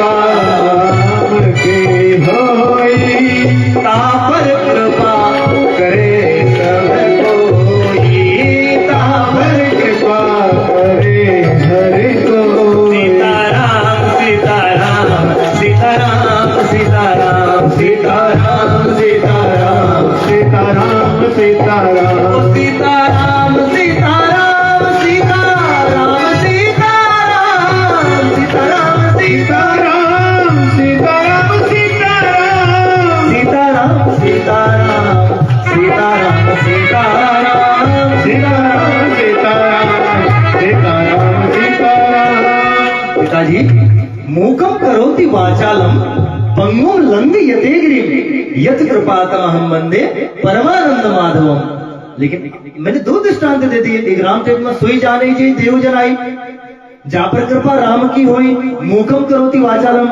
ये प्रभु की कृपा है, प्रभु मेरे को कोई नहीं सिखाता है वहां, न मेरे गुरुदेव सिखाते हैं न कोई देवता सिखाते हैं। हिरण्यवश्य बोला बस बस समझ गया हूं, अब भगवत भक्ति का भयानक रोग तेरे को लग गया है। यह रोग प्लेग और कोरोना की तरह है, उससे भी कठिन, उससे भी भयानक रोग है। यह श्वास से फैलने वाला रोग है। मुझे लग रहा है आज मैंने अपने पुत्र को ही समाप्त कर देना चाहिए। तुझे अगर मैं जिंदा रखता हूं तो 1 लाख शिष्यों को, 1 लाख पुत्रों को भी तू तो राममय बना देगा, तू तो हमारा सब प्लान फेल कर देगा। ऐसा पकड़ करके हिरण्यकश्यप ने दुराचरण करना शुरू किया, पर्वतों से प्रहलाद को पकड़ के गिराना शुरू कर दिया, पानी में डुबो दिया, तप्त तेल में डुबा दिया, विषपान करा दिया, भोजन पर प्रतिबंध लगा दिया और खंबे से बांध दिया। मारण मरण मोहन यंत्र तंत्रों का भी असर कर दिया, लेकिन प्रहलाद जी को कुछ नहीं हुआ, क्योंकि जा पर कृपा राम की हुई, ता पर कृपा करे सब कोई। एक दिन गुरु जी ही वहां गए, बोले प्रहलाद जी अपने सहपाठियों के साथ भक्ति पाठ में पढ़ रहे थे वहां पर, और गुरु जी ने बोला मैं थोड़ा सा टहल के आता हूं, मैं जो दिया है इसका स्वाध्याय आप लोग कीजिए। हाँ ठीक, गुरुदेव जाइए। देखा गुरुदेव गेट के पास, दरवाजे के पास, आओ बच्चों इधर आओ, मैं आपको सिखाता हूं। उनको जाकर के हरिनाम संकीर्तन सिखाने लगे। बोले यार, बोले तेरा कहा हुआ मुझे बहुत अच्छा लगता है प्रहलाद, तू ये कहां से सीख के आता है? गुरु जी तो सन्ना मार्ग तो कभी ऐसी बातें ही नहीं बना, अन्यत्र बातें सिखाते हैं। बोला जब मैं अपनी माँ के गर्भ था ना, नारद जी ने उनको उपदेश दिया था, वहां से मैंने सीखा है। गर्भावस्था के दौरान भी माताएं बहनें अच्छे संस्कारों को हमने सीखना चाहिए। श्रीमद् भागवत महापुराण, श्री रामचरितमानस, गीता जी का पाठ करना चाहिए। और मोबाइल फोन इत्यादि हम देखेंगे तो संतान पर भी उसका प्रभाव पड़ता है। और गुरु जी ने देखा वहां पर आई तो बच्चों को लेक्चर दे रहा प्रहलाद। गुरु जी ने डांटा नहीं, तुरंत आज ये रंगे हाथों पकड़ गया, मेरी जिम्मेदारी खत्म, तुरंत जाकर के उनको बुला के ले आया हिरण्यकशिपु को। महाराज देखिए, आप बोलोगे आपके बच्चे को क्या सिखाया, देखिए मैं सिखाने की तो बात दूर, मैं अध्यापक हूं, सारे विद्यार्थी जो मैं लेक्चर देता हूं उनकी जगह तुम्हारा बालक खुद अध्यापक बन के लेक्चर दे रहा, सुनो। दिया। हिरण्यकश्यप सोचे अब मैं बच गया हूं।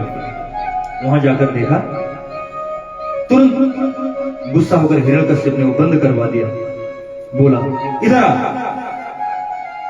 तू किसके बल पर कर रहा है? तेरा गुरु कौन है? सबसे पहले ही बता प्रहलाद, यहीं पर खत्म कर।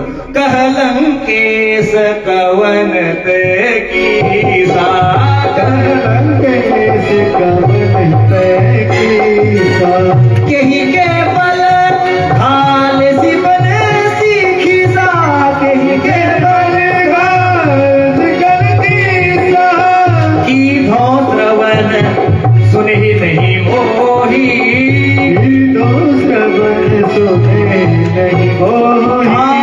देखो अति असंख्य सठ तो ही,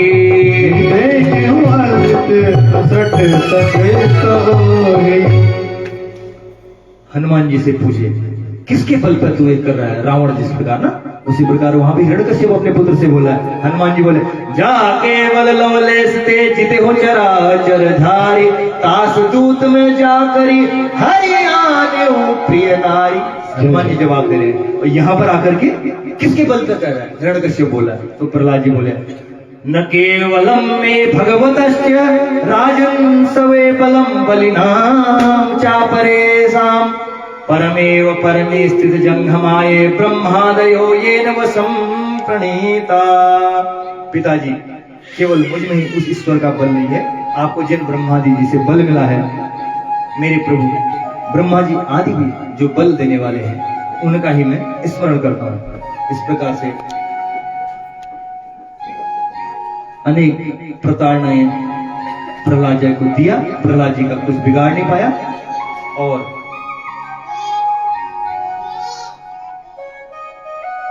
उनको अनेक प्रकार से हिरण्यकश्यप ने दर्द वेदना दी, लेकिन उसका कुछ नहीं। प्रहलाद जी को अपने चरणों में पड़ा हुआ देख करके भगवान ने देखा। तुरंत वहां पर जब भगवान कुछ देर बोला, भगवान को प्रहलाद जी को खंभे को बंधवा दिया उन्होंने। बोला तेरा भगवान इस खंभे में भी है क्या? बोला हाँ देख, दिखा कहां पर है। हिरण्यकश्यप ने खंभे में मारा वहां पर जाकर के, और जैसे ही खंभे में मारा खंभ फट के वहां पर श्री हरि वहां पर चतुर्भुज धारण करके नरसिंह भगवान वहां पर प्रकट। बोलो नरसिंह भगवान की जय। और भगवान ने कुछ देर तक श्री नरसिंह भगवान ने उसके साथ खूब खेल किया। देखते ही देखते भगवान सूर्यास्त सायंकालीन वेला का इंतजार कर रहे, क्योंकि वरदान पाया था, न सुबह मरो न शाम को मरो, और पकड़ने जगड़ने लगे। अब उसने बोला था कि कोई अस्त्र शस्त्र नहीं चाहिए, नाखूनों से उसको फाड़ने लगे। अब कहां पर बैठा हूं? धरती आकाश में नहीं, गोद में बैठाया, अपनी गोद में बैठाया और भयंकर रूप दिखा करके प्रहलाद जी कोप से कांपने लगे वहां पर जाकर के, और हिरण्यकश्यप वहां पर डरने लगा। क्या हो गया करे? नरसिंह भगवान ने तुरंत उसको फाड़ दिया, चीर दिया। बोलो नरसिंह भगवान की जय। और सुंदर वहां पर जाकर के नरसिंह भगवान प्रहलाद जी स्तुत करें। स्वपाद मूले पतितं भरकं विलोक्य देवः कृपया परिलुप्तः उत्थाय तच्छीर्षधया करामुजं कालाभिवित्त धियां प्रत्यभाय। प्रहलाद जी को गोद में उठाया भगवान ने। बेटा प्रहलाद, तू इन दुष्ट आत्माओं के साथ रह करके तेरे ऊपर बहुत अत्याचार हुआ, मैं तुझसे क्षमा मांगता हूं। प्रभु आप कैसी बात है, मेरे आने में बहुत देरी हो गई।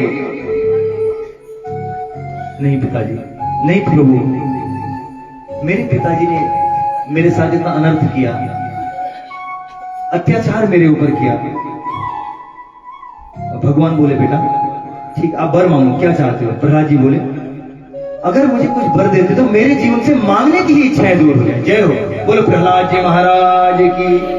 भगवान बोले तथास्तु, और भगवान ने सिंहासन पर बैठा दिया और स्वयं अभिषेक करके सिंहासन बैठते हुए प्रभु जी भगवान से बोले प्रभु एक चीज मांगता हूं आपसे, एक वर मांगता हूं। भगवान बोले क्या चाहिए? प्रभु मेरे पिताजी ने जीवन पर्यंत आपको गालियां दी, आपको दुख दिया, आपका नाम नहीं लिया, लेकिन मैं उनका पुत्र होने के नाते उनने मुझे जन्म दिया है। प्रभु उनको कर्म की तो उनकी सजा मिलेगी, लेकिन उनको अधोगति को देना, बड़ी बुरी गति होती है अधोगति। मेरे पिताजी को सदगति दे देना। भगवान बोले हे प्रहलाद, तेरे को क्या क्या वेदना नहीं दी तुम्हारे पिताजी ने, धन्य है प्रहलाद तू। तथास्तु, तेरे जैसा कोई भक्त मैंने नहीं दिया। और इसी प्रकार से तेरे जैसे पुत्र अपनी एक नहीं 21 पीढ़ियों को उतार देते हैं। धन्य हो प्रहलाद तुम। जाओ अपने पिताजी का अंतिम संस्कार करो। उसी समय वहां पर ब्रह्मा जी प्रकट हुए और प्रभु ने इस दैत्य को वहां पर मार करके, इस प्रभु दैत्य से वरदान पा करके, दैत्य ने मुझसे ही वरदान पा करके मुझे ही मारने चला था। भगवान बोले खबरदार ब्रह्मा जी, आज से असुरों को अगर आपने वरदान दिया तो देखा कैसे इसने तांडव मरा दिया था। सांप को दूध नहीं पिलाना चाहिए, क्योंकि सांप को दूध पिलाओगे तो अपना असर गलत करेगा, कुतर्क करेगा। विद्या विवादाय धनम मदाय शक्ति परेशान पर पीड़नाय कलस्य साधोर विपरीत में ज्ञानाय दानाय चरक्षराय। विद्वानों की विद्या ज्ञान दान धन इत्यादि के लिए होते, खलों की जो बुद्धिमान नहीं होते उन लोगों की दूसरों को पर पीड़ना, पीड़ा देने के लिए होती। लाखों धर्मियों के बीच में भी रह के कोई व्यक्ति अगर विधर्मियों के बीच में भी रह के भी अगर ऐसा काम करता है तो उस पर प्रभु की अनन्य कृपा है। सुखदेव जी महाराज बोले परीक्षित, अब ये बताओ भगवान पक्षपाती तो नहीं है? तुमने प्रश्न किया था, मैंने इसने बड़े विस्तार में सुना है। आप बोले थे राक्षसों को मार देते हैं और भक्तों की रक्षा करते हैं। अब वो राक्षस को मारा तो पक्षपात किया भगवान ने, और उनके ही बेटे प्रहलाद को क्या दशा दी। देखिए और इसके बाद समुद्र मंथन की कथा आती है, गजेंद्र मोक्ष की कथा आती है। समुद्र मंथन में प्रभु ने 3 अवतार लिए, जहां देवता और दैत्यों ने एक ही समय, कश्यप मुनि की संतान है, माताएं अदिति और दिति हैं, अलग अलग दोनों आपस में झगड़ते रहे। एक बार देवताओं ने कहा दैत्य से, हम आपस में तो सब भाई भाई हैं, लेकिन प्रभु की ऐसी आज्ञा हो कि हम सब मिलकर के समुद्र मंथन करते हैं। ठीक है, उन्होंने बोला समुद्र से जो अमृत निकलेगा उसका बराबर पान कर लेंगे। अब समुद्र मंथन करने के लिए जा रहे हैं, मंदरांचल पर्वत को मथानी बना रहे, समुद्र तट पर रख दिया। दैत्य और देवता सब मिलकर बासुकी नाग की रस्सी बना करके समुद्र को मंथन कर रहे हैं। और अहंकार में दैत्यों का मुख पकड़ा, देवताओं ने पूंछ पकड़ी, पर्वत को हिलाने लगे और वो पर्वत डूबते चला गया। भयंकर कोलाहल मच गया और मथने से हलाहल विष निकला। उस विष को देवादिदेव महादेव ने पान कर लिया। ततः करतली कृत्य व्यापी हालाहलम विषम अभक्ष्यंता महादेव कृपया भूत भावनः। जैसे हथेली में एक छोटा सा फल हम रख लेते हैं, भगवान ने उस हलाहल विष के घड़े को लेकर के पी गई। शंकर भगवान ने पी लिया, इस कारण से उनका कंठ नीला पड़ गया, इसलिए उनका नाम नहीं। बोलो नीलकंठ भगवान की। भगवान शंकर ने उसका पान कर लिया। और समुद्र मंथन में सबसे पहले गाय निकली, जो ऋषियों को दान दे दी। उच्च श्रवा घोड़ा निकला, राजा बलि को दे दिया। ऐरावत हाथी निकला, इंद्र ने ले लिया। कौस्तुभ मणि निकली, जो भगवान के कंधे में धारण की। कल्प वृक्ष निकला, जिसे स्वर्ग में भेज दिया गया। रंभादि अप्सराएं निकली, उन्हें भी स्वर्ग आदि में भेज दिया। फिर साक्षात भगवती महालक्ष्मी जी का प्रदान। बोलो लक्ष्मी माता की। उन लक्ष्मी जी को साक्षात विष्णु भगवान ने वर्ण किया। मंगलम भगवान विष्णु मंगलम गरुड़ध्वज मंगलम पुंडरीकाक्ष मंगलाय तनो हरि। प्रभु ने कहा लक्ष्मी जी के कारण सब लोग झगड़ा कर रहे थे।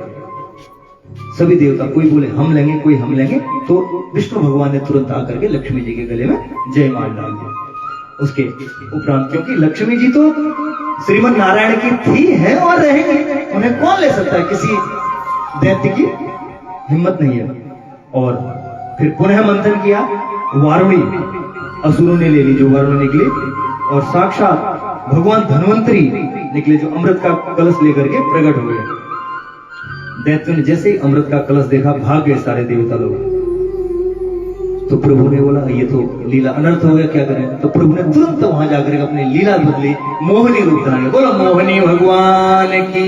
मोहनी रूप धारण करके दैत्यों को ही छल दिया वहां। अब अमृत का कलश ऐसे लेके जा रहे हैं, वो मोहनी के स्वरूप को ही देख रहे। बड़ी सुंदर स्त्री निकली मंथन से, भगवान ने लीला करके। स्वरभान नाम का दैत्य बहुत ही जो है उच्छृंखल होने लगे थे। उनको शंका होगी कि वह देवता बनकर सूर्य और चंद्रमा के बीच में घुस कैसे गया। भगवान ने तुरंत उसकी गर्दन काटी, लेकिन मरा नहीं, क्योंकि थोड़ा सा अमृत पी चुका था वह। और वह 2 हिस्सों में बदल गया, राहु और केतु के रूप में। आजकल होता है राहु और केतु की दशा चल रही, वही दशा है। और सूर्य चंद्र ने मेरा रहस्य खोल दिया, ऐसा करके पौराणिक कथाओं के अनुसार जो सूर्य और चंद्र ग्रहण करते हैं, जो आक्रमण होता है, उनको ही सूर्य ग्रहण और चंद्र ग्रहण कहते हैं।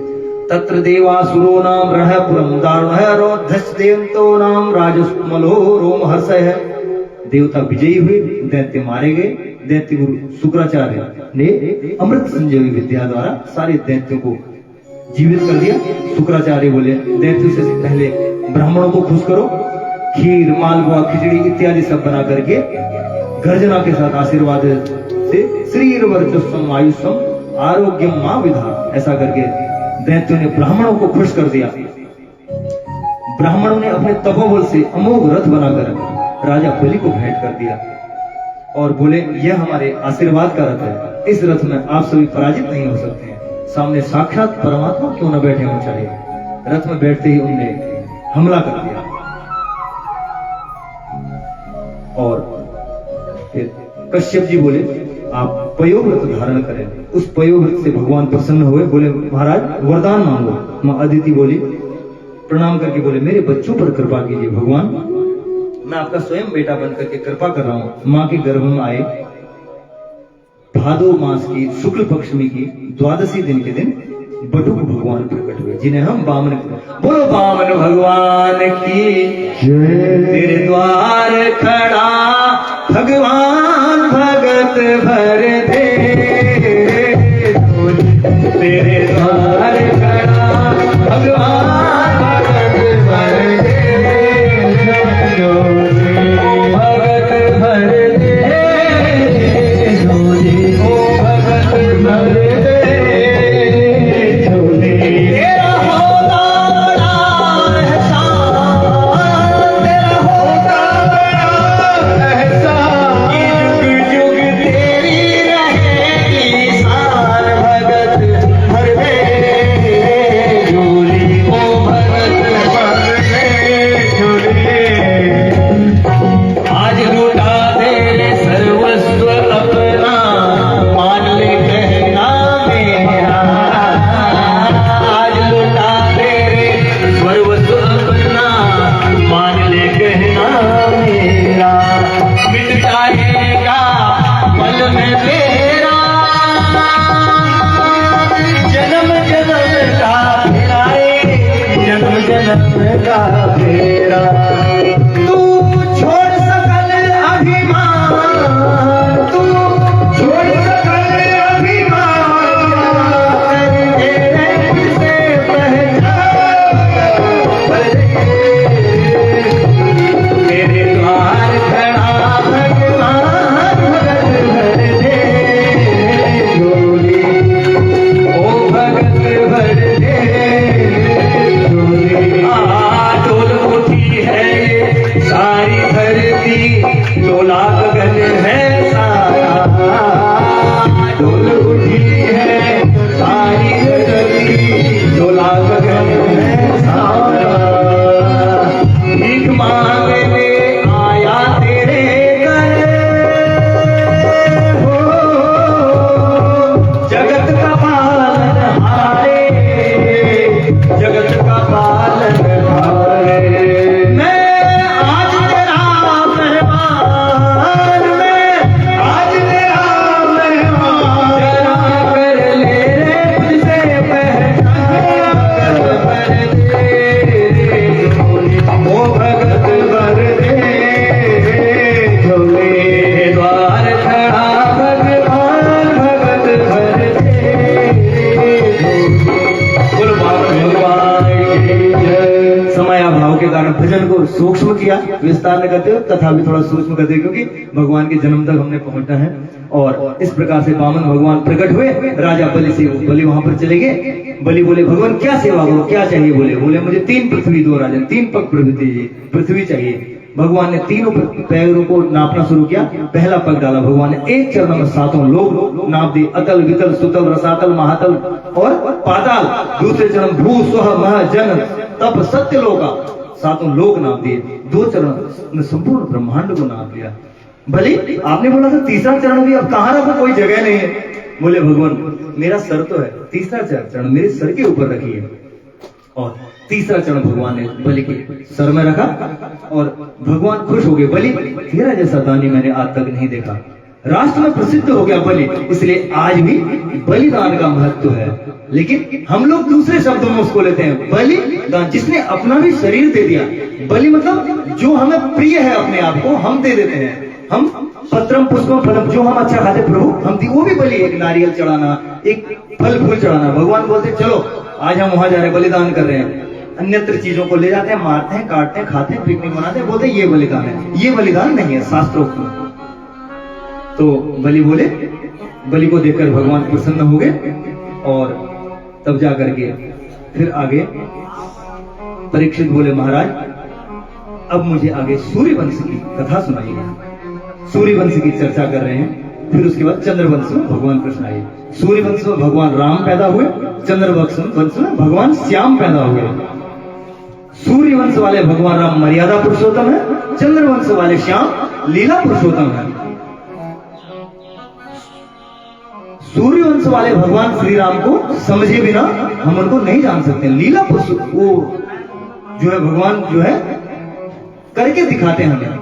और चंद्रवंश वाले भगवान क्या है, उनको समझ पाना कठिन है। टेढ़े हैं भगवान, उनकी बातें भी टेढ़ी है, चाल भी टेढ़ी है, काम भी टेढ़े है। अब उनको समझ जाते हैं तो हम सीधे हो जाते हैं उनको देख करके। और सूर्य वंश के भगवान राम को समझना परम पवित्र है। भगवान राम देखो सीढ़ी मुद्रा में खड़े हैं वहां पर जाकर के, जानकी जी विराजमान है, लक्ष्मण जी साथ में विराजमान है, लेकिन टेढ़ी टांग वाले को समझना परम पवित्र तो दूर की बात है, महाविचित्र है उनको समझ पाना। इस प्रकार से आइए पवित्र सूर्य वंश की कथा श्रवण करते हैं। एक श्लोक में श्री राम कथा सुखदेव जी महाराज ने लिखी है। बोलो श्री अयोध्या धाम की, सियावर रामचंद्र की। हरे राम राम राम सीता राम राम राम। हरे राम राम राम सीता राम राम राम। हरे राम राम राम सीता राम राम राम। हरे राम राम राम सीता राम राम राम। हरे राम राम सीता राम राम राम। हरे राम राम राम सीता राम राम। सीता राम राम राम सीता राम राम राम। सीता राम राम सीता राम राम की जय। एक श्लोक में उनने सुनाई सूर्यवंश की कथा सुनाई। भगवान श्रीमद नारायण के कमल नाभि से कमल उत्पन्न हुआ, कमल से ब्रह्मा जी का जन्म हुआ, ब्रह्मा जी के बेटे मरीचि हुए, मरीचि के बेटा कश्यप, कश्यप के विवस्वान, विवस्वान के श्राद्ध देव, श्राद्ध देव की पत्नी श्रद्धा देवी, इनकी बिटिया इलावती हुई, और इलावती और सुद्युम्न इनके विवाह से उपरोक्तानुसार मनु महाराज के 10 पुत्र हुए। इक्ष्वाकुवंश, मृग, सरियाती, प्रसद्र, नाभाग, धृष्ट, नरिष्यंत, प्रांशु, दिष्ट और करुष। जो सरियाती जी महाराज थे, इन 10 पुत्रों में से सरियाती जी की एक कन्या हुई सुकन्या। उसने गलती से च्यवन मुनि के आंखें फोड़ दी और बाद में च्यवन मुनि से बोला आपको इस कर्म का दंड तो मिलेगा, अब मेरी इस पुत्री से कौन विवाह करेगा। फिर च्यवन मुनि के साथ ही उस कन्या का विवाह कर दिया। च्यवन मुनि ने अश्विनी कुमारों का आह्वान किया अपने तप से। अश्विनी कुमार कौन थे? देवताओं को वैद्य। बोल अश्विनी कुमार भगवान की। अश्विनी कुमारों ने च्यवन मुनि को बुढ़े से जवान बना दिया। अश्विनी कुमार वैद्यों के देवता है तो जो कहे वो मानना पड़ेगा। उसी नाम से आजकल च्यवनप्राश चलता है। बोलते हैं जो बुढ़ा भी खाएगा तो उससे जवान हो जाएगा। और च्यवन मुनि की कृपा से ही सरियाती जी के वंश में महाराज रेवत हुए। रेवत की पौत्री का विवाह कन्हैया जी के बड़े भाई बलराम जी के साथ हुआ। मनु महाराज जी के जो दूसरे पुत्र थे वो नभक थे। नभक के पुत्र नाभाग, नाभाग के पुत्र अमरीश। अमरीश राजा इतने बड़े भक्त थे कि एकादशी को भी निर्जला व्रत करते थे। एकादशी 2 पाक की एकादशियां होती है ना, एकादशी में माता बहनें कुछ भोजन नहीं करती, हम आप जो लेते हैं, लेकिन प्रातः भगवान का स्मरण करके भोजन करते हैं, लेकिन फलाहार और जल लेते हैं। लेकिन अमरीश महाराज जो है एकादशी को भी व्रत करते थे और निर्जला व्रत। जब दूसरे दिन द्वादशी का सूर्योदय होता तो पारायण करने के पश्चात ही जल ग्रहण करते थे। द्वादशी को पारायण करने ही वाले थे तब तक उनके पास दुर्वासा ऋषि आ गए। अरे महाराज आइए, कैसे आना हुआ? दुर्वासा जी को बोले बैठिए। दुर्वासा जी बोले हम पहले संध्या वंदन करके आते हैं, क्योंकि उस दिन द्वादशी की 6 तिथि थी। कुछ ही समय बाद द्वादशी लगने वाली थी, लेकिन नहीं आए दुर्वासा ऋषि, संध्या में देर हो गई। तो अमरीश जी ने बोला कि अब मैं व्रत कैसे खोलूं? आई ने तब तक उन्होंने बोला एक जल पान करके फल लेकर के व्रत को खोल लिया।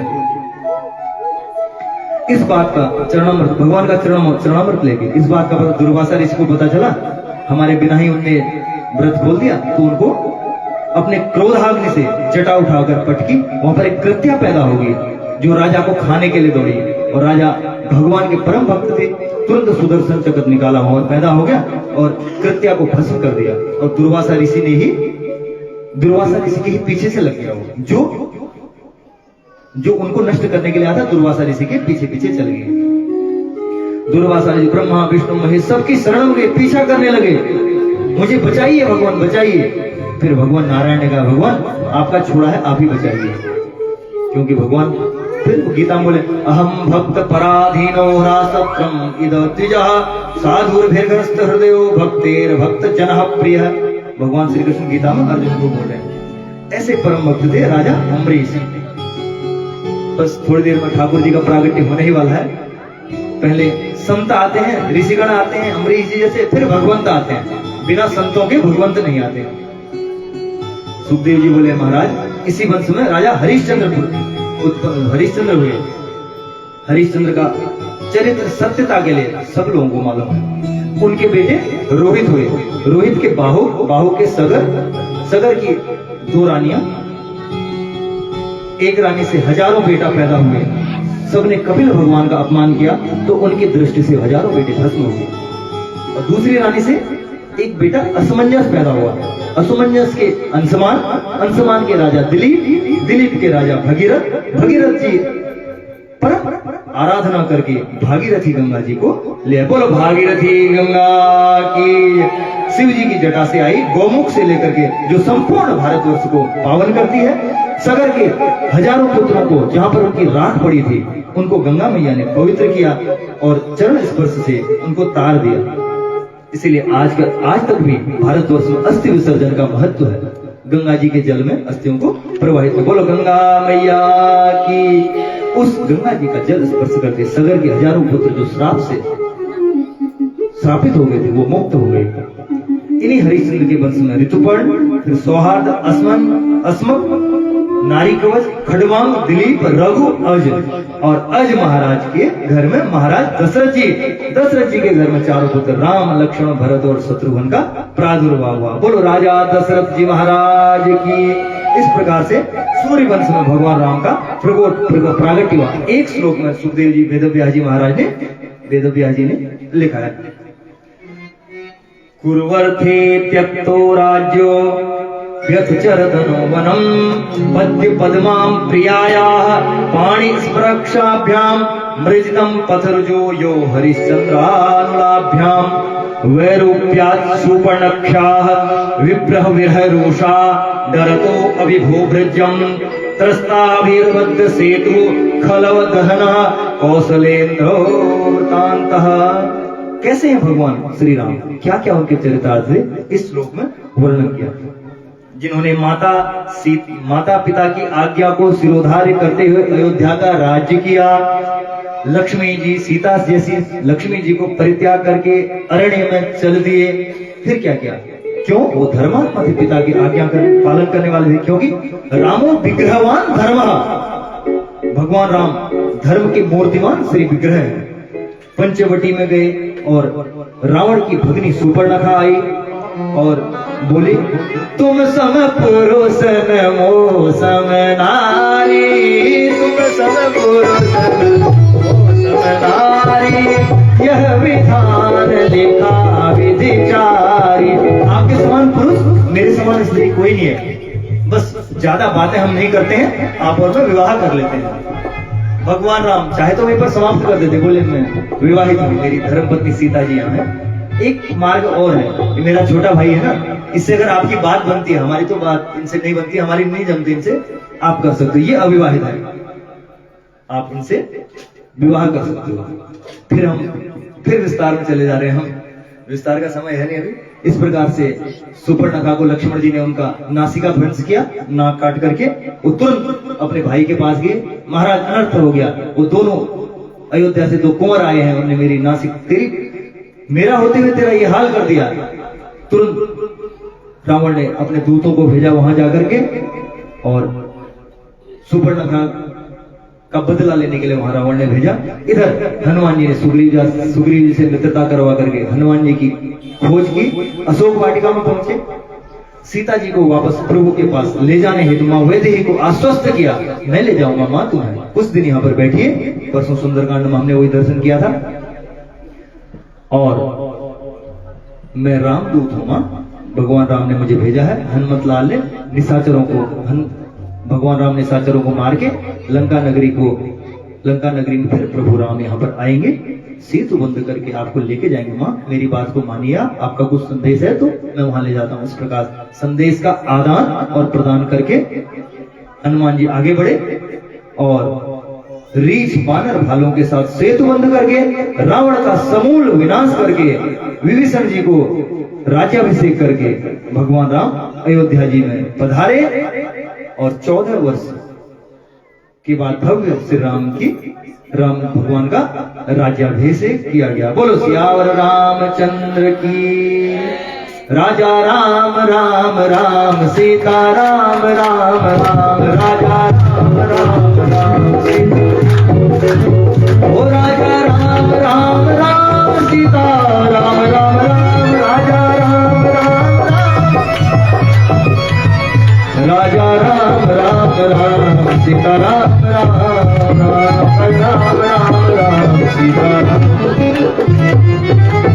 परीक्षित ये तो रही सूर्यवंश की चर्चा। अब आपको हम चंद्रवंश की चर्चा सुनाते हैं भगवान। लेकिन एक श्लोक में जैसे आपने रामचरितमानस पूरी सुनाई, वैसे ये मत सुनाना।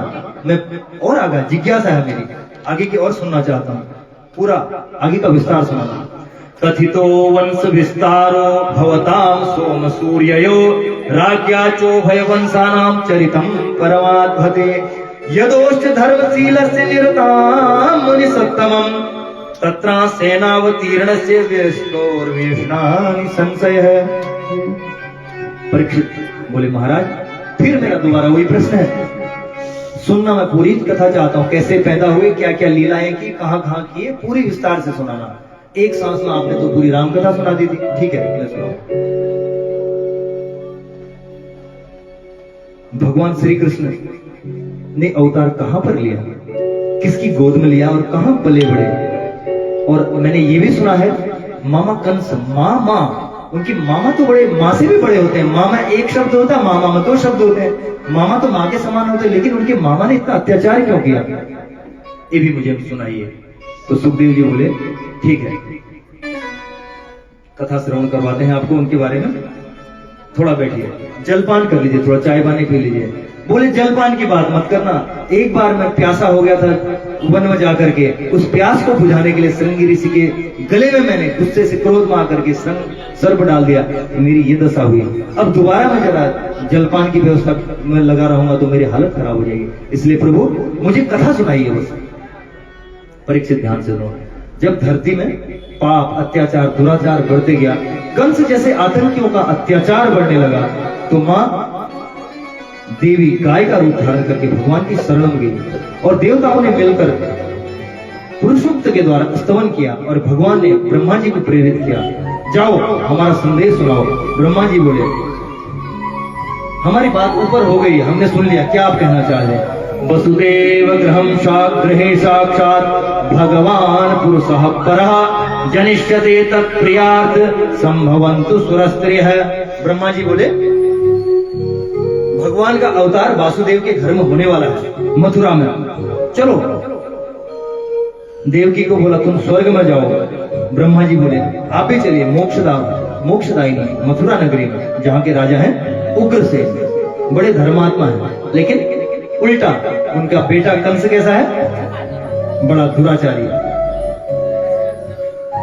बड़ा हिंसा प्रवृत्ति वाला, इतना दुष्ट कि पिता को ही जन्म होते ही अपने पिता को जेल में डाल दिया और तुरंत उनके गद्दी पर बैठ गया राजपाट पर। अपनी चचेरी बहन देवकी का विवाह वसुदेव जी के साथ कर दिया। भगवान देवकी के गर्भ में आए, देवता लोग बहुत सुंदर स्तुति करे। सत्यव्रतम सत्य परम त्रिसत्यम, सत्यव्रतम सत्यव्रतम सत्य परम त्रिसत्यम, सत्यव्रतम सत्य सत्यम, सत्यस्य योनिं निहितं च सत्ये, सत्यस्य सत्य व्रत सत्यनेत्रं, सत्यात्मकं त्वां शरणं प्रपन्ना, सत्यात्मकं त्वां शरणं प्रपन्ना, सत्यात्मकं त्वां शरणं। देवता लोग सत्य सत्य सत्य सत्य कह के प्रभु की स्तुति करने लगे। प्रभु आप ही एक हमारे को बचाने वाले हैं, आप ही सत्य हैं, क्योंकि परित्राणाय साधुनाम विनाशाय च दुष्कृताम। मामा चाचा फूफा ताऊ इति आदि सबका द्वेष भाव सबको छोड़ करके उसको मारने की सोचना प्रभु। अब रिश्तेदारी यहाँ नहीं चलेगी। अब प्रभु के प्रगट्य का शुभ अवसर आया। भादु का महीना, अष्टमी तिथि, बुधवार, रोहिणी नक्षत्र, हर्षण योग, भव करण, मध्यरात्रि 12 बजे का समय होने लगा। कालः परम शोभना। सुखदेव जी महाराज कह रहे हैं, परीक्षित जब भगवान का जन्म होने लगा, जब भगवान का जन्म होने लगा, काल है परम, काल भी डरने लग गया। भाई काल को पता चल गया आ गया है, हमारा प्राणांत करने वाला है। काल के नाम से सबको डर लगता है, लेकिन आज काल भी बड़ा सुसज्जित होकर के नई नव वधू की तरह सज धज के आया है। पूर्णिमा की चंद्रमा पूर्ण चंद्र की तरह चमक रहा है, क्योंकि प्रभु चंद्रवंश में प्रकट हुए हैं, इसलिए पूर्ण चंद्रमा की तरह चमक रहा है। और भगवान शंख चक्र पद्म और गदा ये लेकर के प्रकट हुए। बोलो भक्त वत्सल भगवान की। तमद्भुतम बालकं भुज क्षेत्रम चतुर्भुजं शंख गदायुधायं। तमद्भुतम बालकं भुज क्षेत्रम चतुर्भुजं शंख गदायुधायं। श्रीवत्स लक्ष्मणं कलशोपकास्तुभं, श्रीवत्स लक्ष्मणं कलशोपकास्तुभं, पीताम्बरं सान्द्रपयोधशोभगं, पीताम्बरं सान्द्रपयोधशोभगं।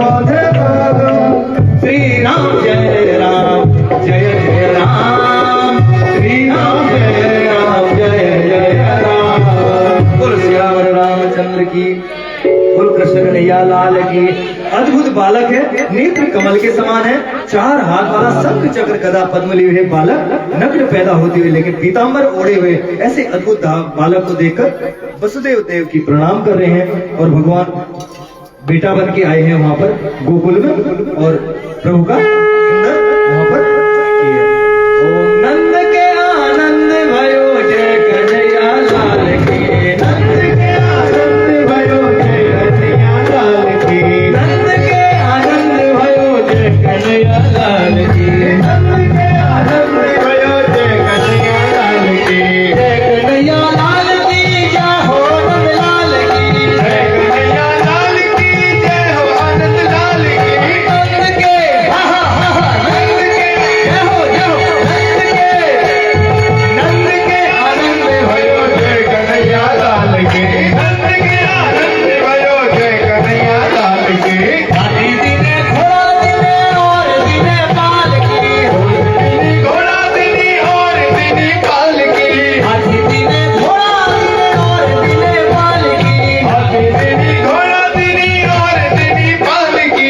नंद के जय जय जय जय, नंद के जय जय जय जय, नंद के जय जय जय, नंद के आनंद भयो जय कन्हैया लाल की, नंद के आनंद भयो जय कन्हैया लाल की, नंद के जोत में जहाँ लालो महाबलो आहो ज्ञान वेद ज्ञान नारे सुजीवन, नंद के आनंद भयो जय कन्हैया लाल की, नंद के आनंद भयो जय कन्हैया जहाँ लालो महाबलो आहो ज्ञान वेद ज्ञान नारे सुजीवन, नंद के आनंद भयो जय कन्हैया लाल की, नंद के आर्या माति देवा के आनंद भयो जय कन्हैया लाल की, नंद के आनंद भयो जय कन्हैया लाल की, नंद के आनंद भयो जय कन्हैया लाल की, नंद के आनंद भयो जय कन्हैया लाल की, नंद के आनंद भयो जय कन्हैया लाल की, नंद के आनंद भयो जय कन्हैया लाल की, नंद के आनंद भयो जय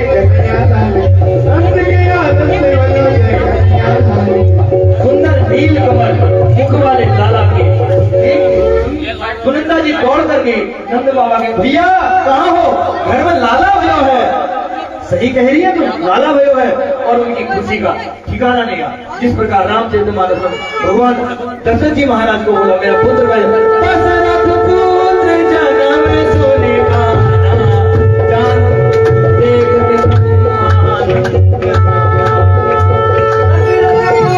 जन्म सोने का